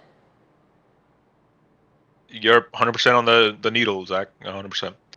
All right, let's see what fucking Tom Golem Homan wants. Garble mouth over here. It's so hard to understand what he's saying. Let me see if there's closed captions. Put some captions on, please. Just a fucking. I don't even know who he is, bro. They're unavailable, so whoever's job it is at PBS to caption this guy couldn't even do it, I guess. he's one of the fucking lords of hell. I swear to God, this guy is fucking so bad. Like, he's just the human equivalent of fucking shit. Immigrants in sanctuary cities. North, like, okay. Hey, you are not safe, Zach. Yeah, we have another friend of ours, very close. She's always in here. You are not safe. America reaches far. The filth from America will reach you. We're gonna get you. Didn't one of our guys try to come into your election? Just like he just went there, like, oh, y'all want to do that? And you know, one time we try and interfere in your elections and fail. The next time. We might not fail. We might not fail. Alright, let's go. One of the big national stories is the flash flooding conditions in Texas. I know your focus is on border security, but can you just walk us through sort of the federal response and sort of what the light end of that?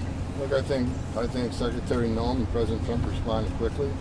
I know even the Border Patrol Border Star unit was deployed, and they're helping the recovery effort. I know Border Patrol air assets are involved.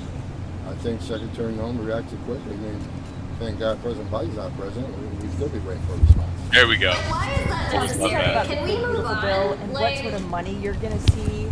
He has cancer. Was not even your opponent in this election. Move on.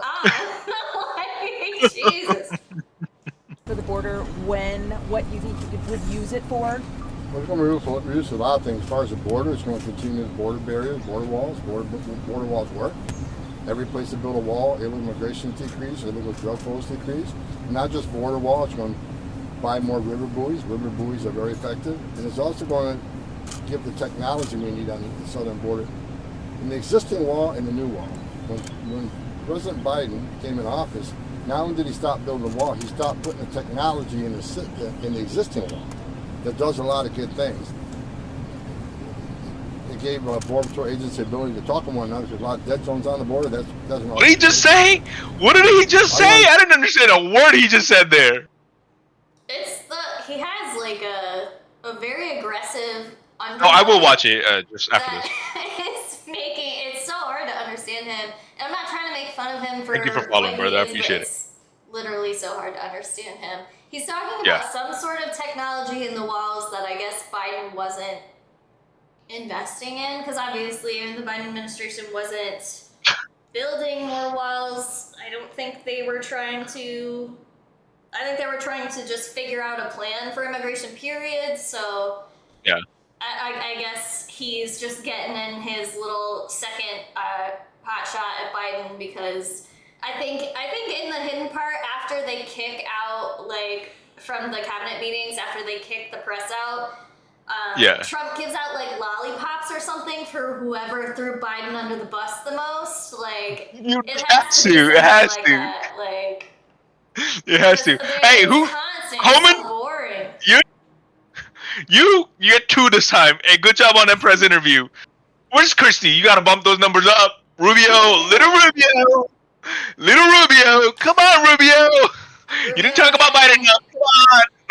Getting impersonated by AI. It's fun. Oh yeah, I saw that too. Yeah, that was amazing. Against specifics, the law enforcement sensitive, but the technology that wall helps us to realize when someone's approaching the wall, someone climbs the wall. So you need that technology there. It's a border wall system. So we're going to continue the wall building. We're going to continue the technology within that wall.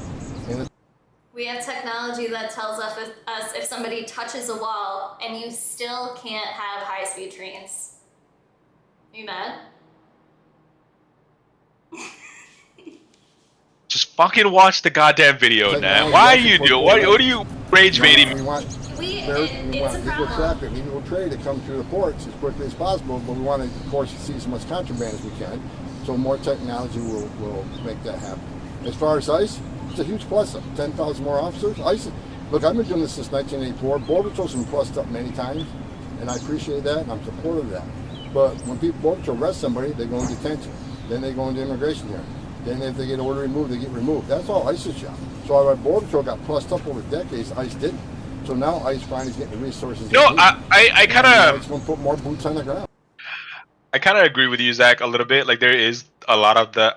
I use AI, me personally. I'm not scared by it, just because I like to also like.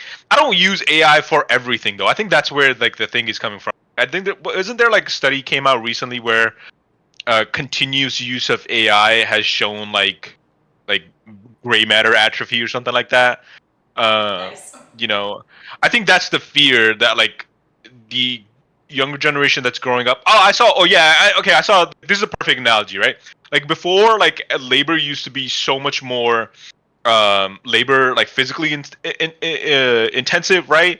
So as more machines developed, we created gyms for it, right? I said that to you, right? I'm pretty sure I did. Yes. You know, and then like I think the fear is like that we're gonna turn into like that movie Wall-E, right? Like where we're just gonna use AI for everything. All we're sitting there on our fucking couch floating and just eating, like that's all we're doing, right? Like there's no thinking involved with anything. I think that's the fear that the left has. I think that's a little bit justified, but I very real problems with it, though. I mean, especially absolutely. In the context of the Big Beautiful Bill, when we just talked about cutting clean energy, and we're implementing this thing that we know is this massive energy suck thing that is already poisoning environments around it. Yeah. And we're not going to do, our administration clearly has no interest in doing anything to better that, then obviously it's a problem. I mean, that side of it, we're like, the impact to us. I mean, I think we have to really like think about how we're going to use it as a tool rather than like kids like obviously can't be going through school and using just ChatGPT to write their papers and basically learn from them, because that's stupid. That's not going to do anything. But we do need to use it. If it's going to exist, we need to learn how to use it effectively as a tool. Yeah, I agree too. And it's like, and it's not truly AI, right? Like ChatGPT or any of the ones that have come out, they're not truly AI. They're just large storage models. Like that's all they are. All they do is they just pick up they understand your words, and then they try to like relate your words into like answers that are possibly out there, right? Like they try to pick up answers. Like so it's not exactly AI. It's not doing the thinking on its own. It's just like pattern recognition. That's all it's doing. So then you have to question, right? Like, and the perfect example is with Grok going like super fucking Nazi mode just recently because Elon tweaked it a little.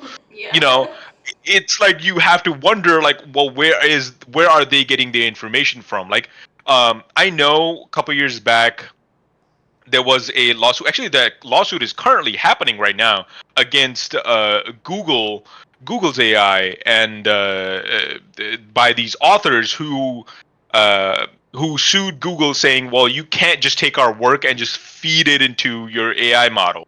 Like you have to, like, you know what I mean? Like I don't know if it was about credit or what it was, or there was like you would need permission to do it. The court cited that Google could do it, obviously, but Google has just been like churning everything into their AI models. It doesn't matter what it is; they're just fucking cranking it right through the fucking shredder. You know, so it's just forcing its then use. You wonder. Like it's in everything. I mean, you can't search anything Yeah. on Google without the AI. You can't write a Gmail Popping without up. AI popping up. You know, like all Right, that shit. right. So Right. it's complicated. I mean, I don't like fully hate. I don't agree with being like it to be a proper like leftist or progressive. You have to say that AI. I like this insta-fascist. Like, oh, you use AI, you like AI, fascist. Yeah. Like, that's No. crazy. You can't stop progress like that. You cannot. It's impossible to stop progress like that. I also am provision to not be able to, for states not to be able to regulate AI at all was even ever brought up. Like, that concerns me about the intentions of leadership when it comes to AI, because obviously somebody nefarious is going to use it to make money, like, in a way that's going to be harmful, like, just like everything else. Like, No, I think AI's. I think using AI is like perfectly normal, perfectly fine. But don't let read the book yourself and then maybe ask AI to explain it to you. Like that's so I'm studying perfectly. Perfect example, right? I'm studying for the LSAT, right? There was this thing. I'll explain it right now. There is this thing that I couldn't, like, the way he just worded it. Like it was just weirdly worded, right? Where was it? I couldn't fucking figure it out. So I asked, like, I just opened up AI, turned the microphone on, I just read it to him. I was like, hey, can you explain this to me like a 2-year-old? Just so I could understand it better. But I read it myself first, right? Like, that's all, like, that's, I think, is totally fine. That's what you do. That's what you would do with the teacher, right? Like, if you were talking to a teacher, right? Where is it? Like, that's what you would do. Like, hey, can you explain it? All right, so this is the thing, right? It's understanding a question and trying to figure out where the flaw is, right?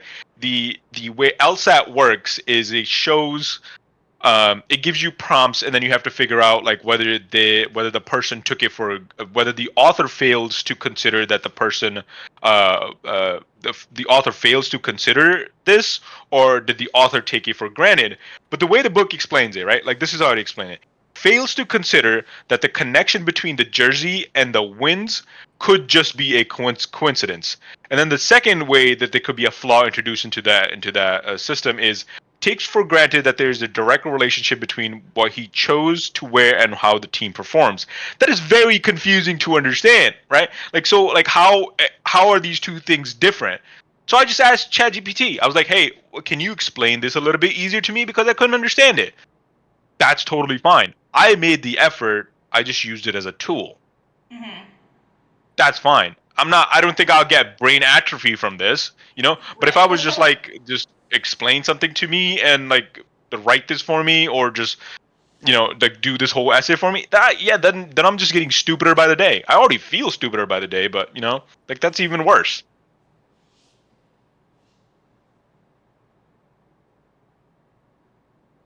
Exactly. I think that's totally fine. I think people like to this is one of the things I do hate about the left is, right, like, it's like this virtuous signaling that we constantly do.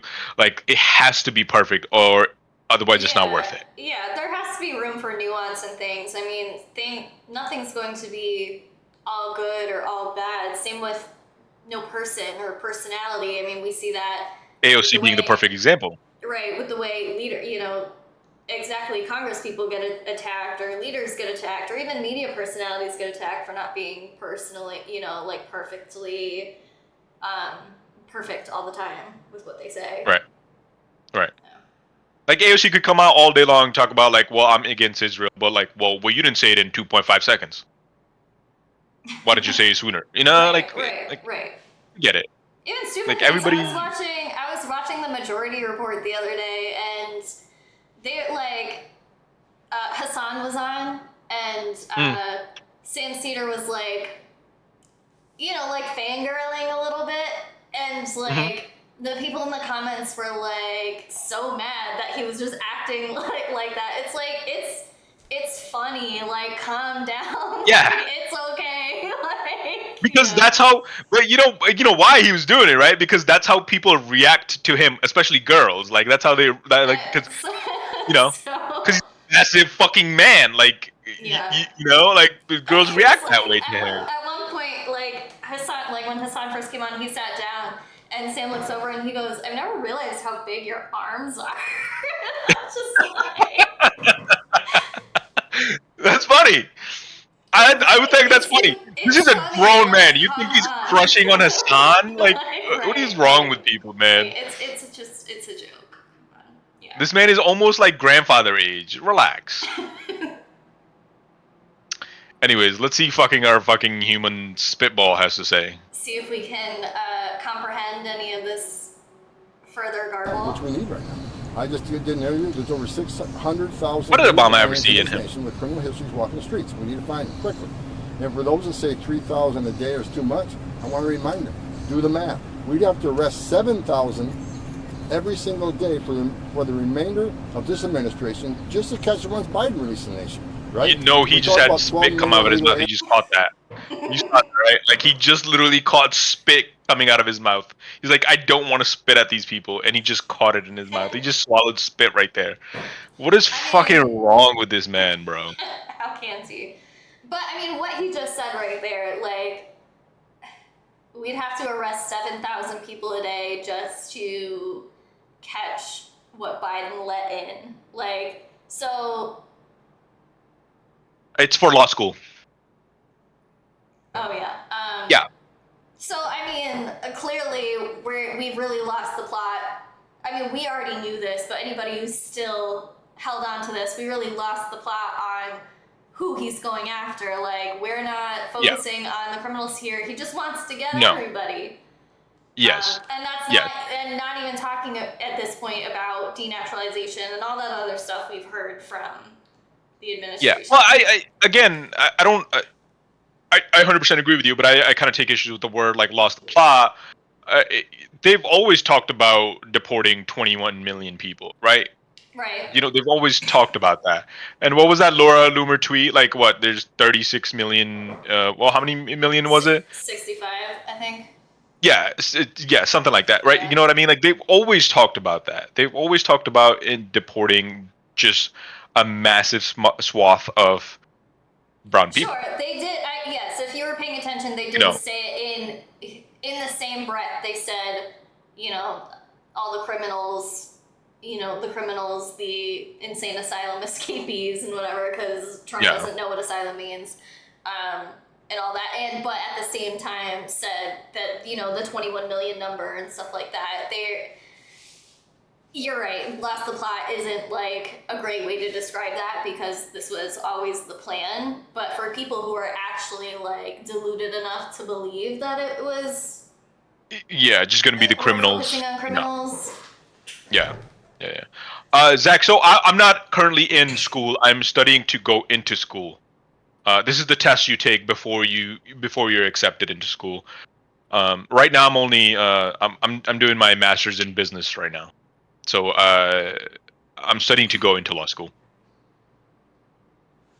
Yeah, it's just stupid. It's just stupid.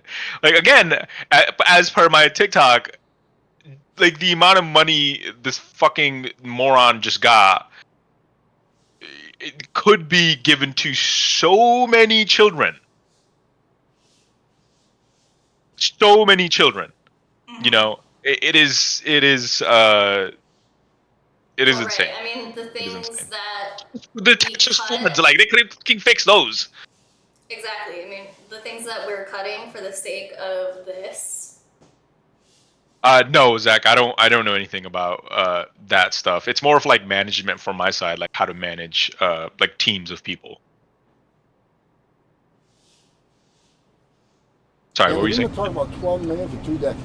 We know at least 8 million were released in this country with Joe Biden, so we're well over 20 million. I'm being conservative, so more boots on the ground means we arrest more bad people and make this country safe. Mr. Homan, Zoran Mondani, the likely next mayor of New York City's promised not to cooperate with you or with ICE or with deportations of any kind. Do you have a plan? Is there a plan to work around that? How are you going to handle it? Feel like I'm at, we're going to be in New York City, and President Trump said it 2 weeks ago. We're going to double down and triple down in sanctuary cities. Why? Not because we're a blue city or blue state, because we know that's where the problem is. We know they're releasing public safety threats and national security threats to the streets every day because they don't honor our detainees. We know that. We don't have that problem like in Florida, where every sheriff in the state's working with us. So where we're going to send our assets, we're going to send them where the problem is. Sanctuary cities. So I've said it before, we'll flood the zone of sanctuary cities. If they don't let us arrest a bad guy in the county jail, they're going to arrest him in the community. We're going to arrest them at a work site. So So we're going to increase community operation. We're going to increase. I thought these guys didn't work. So what are you doing in the work sites? They don't want to help. Get out of the way. Right. How can you be a brain on the system if you're at work?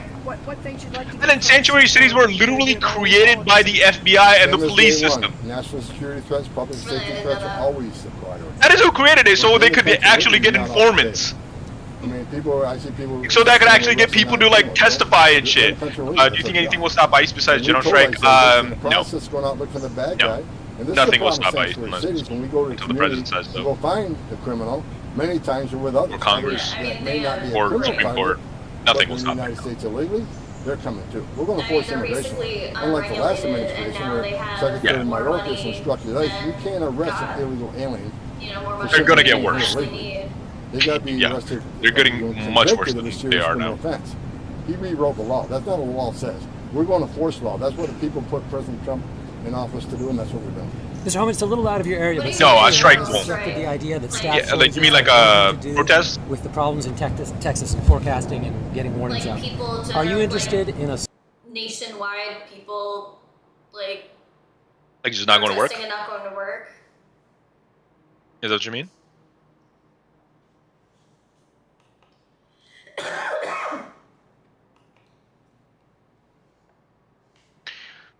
I don't. That would be I mean, a very significant feat to accomplish in the Yeah. US in particular. yeah, that would to organize that level of stuff. To organize that, to be able to organize that, you would need. There's only one entity that I can possibly even think of that could organize some of this, and they will never do it. It would be the Democratic Party. Yeah.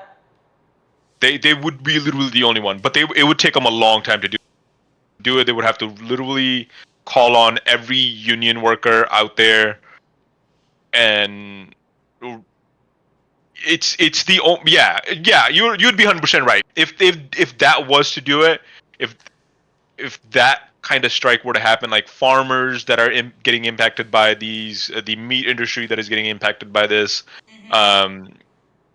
construction industry that is getting impacted by this, then 100% the ICE would. Sure, but it's Trump not would like, have to answer. But it's not like Trump would have to Trump answer. is ignoring the concerns of the owners of those types of businesses, or like the profiters off of those types of businesses. I mean, he's just implementing or speaking about anyway even more horrible things, that you can like bring immigrant labor here and they're fully under your control and all that shit, you know, like He's essentially wants farmers to become slave owners again. slave owners. I mean, So they wouldn't if do he's it. going to give them what they want in that, then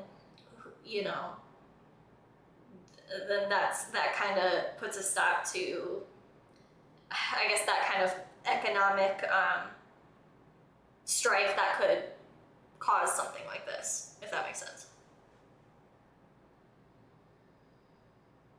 Yeah, protests are tough, but I think the protests. I don't think the to me, I sort of agree with you. But to me, though, protests are anything like what he's doing right now, like Tom Homan, right?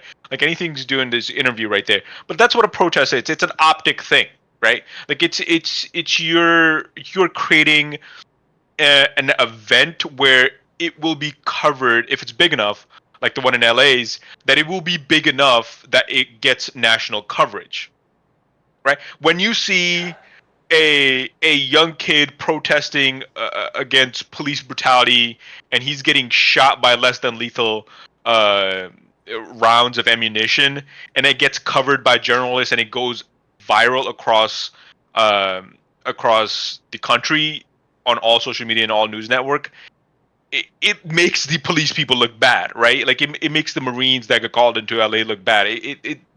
That's the entire reason for a protest. It's more about the optic. It's not going to change anything. Like nothing changed in LA.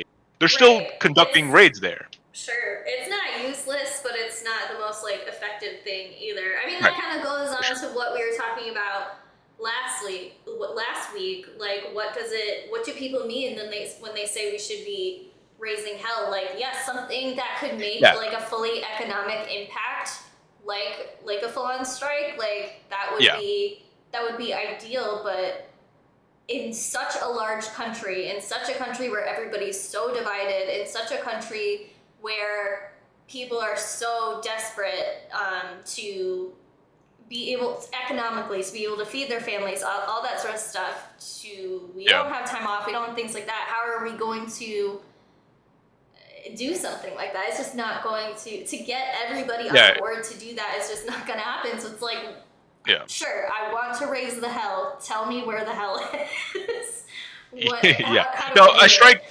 You're 100% right. A strike would do it. Again, like I said, there's only one entity in this country that has the power to do that, and it's the Democratic Party. But again, like they won't do it.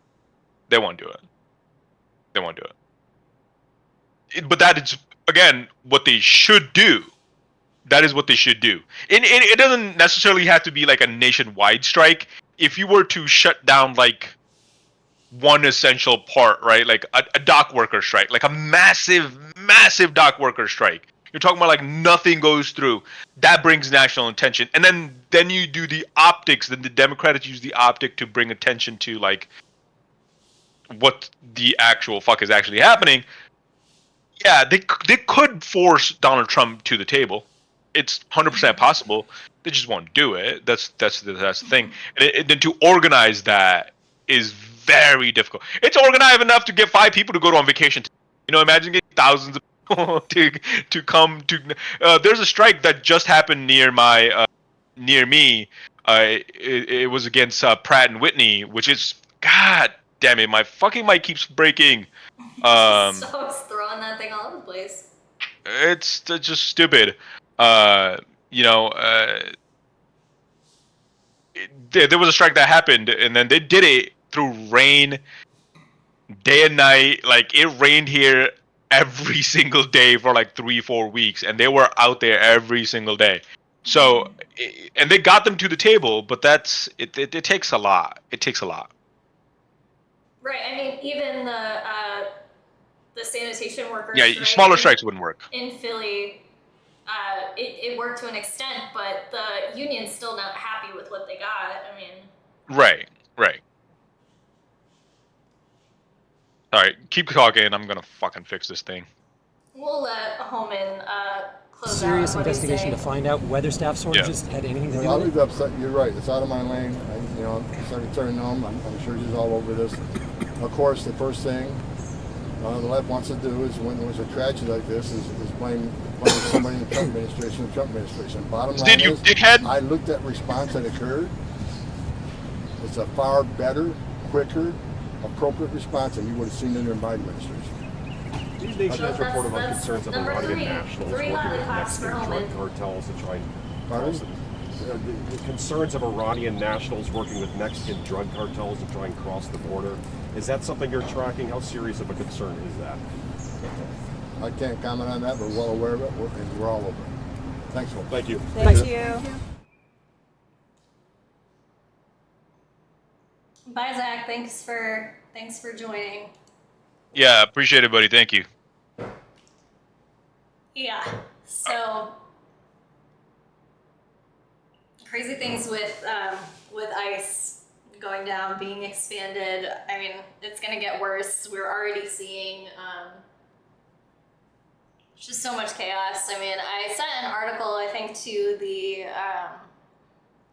the main chat, the All Effectors Discord, a couple days ago, about ICE storming a park, basically just taking everyone, and one of the American citizens that got taken happened to be a lawyer.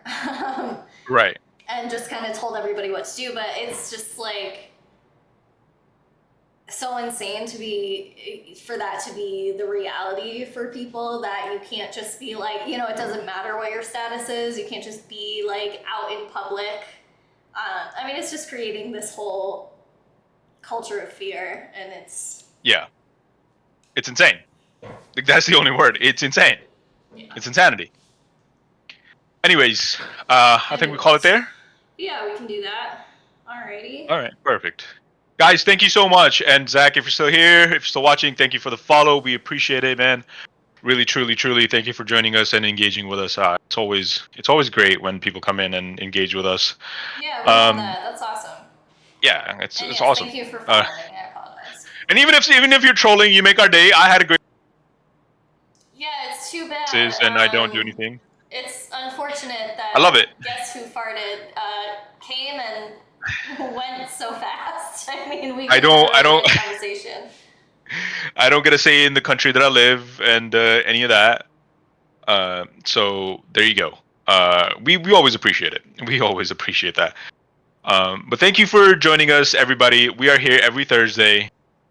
We try to be on time at 7 p.m. Eastern Standard Time. We were today. Do forgive us if we are not. And we were today, minus the technical struggles that I've been having. But thank you for joining us. You are here, joined by Nav and Annette. This is All the Factors. Thank you. Bye.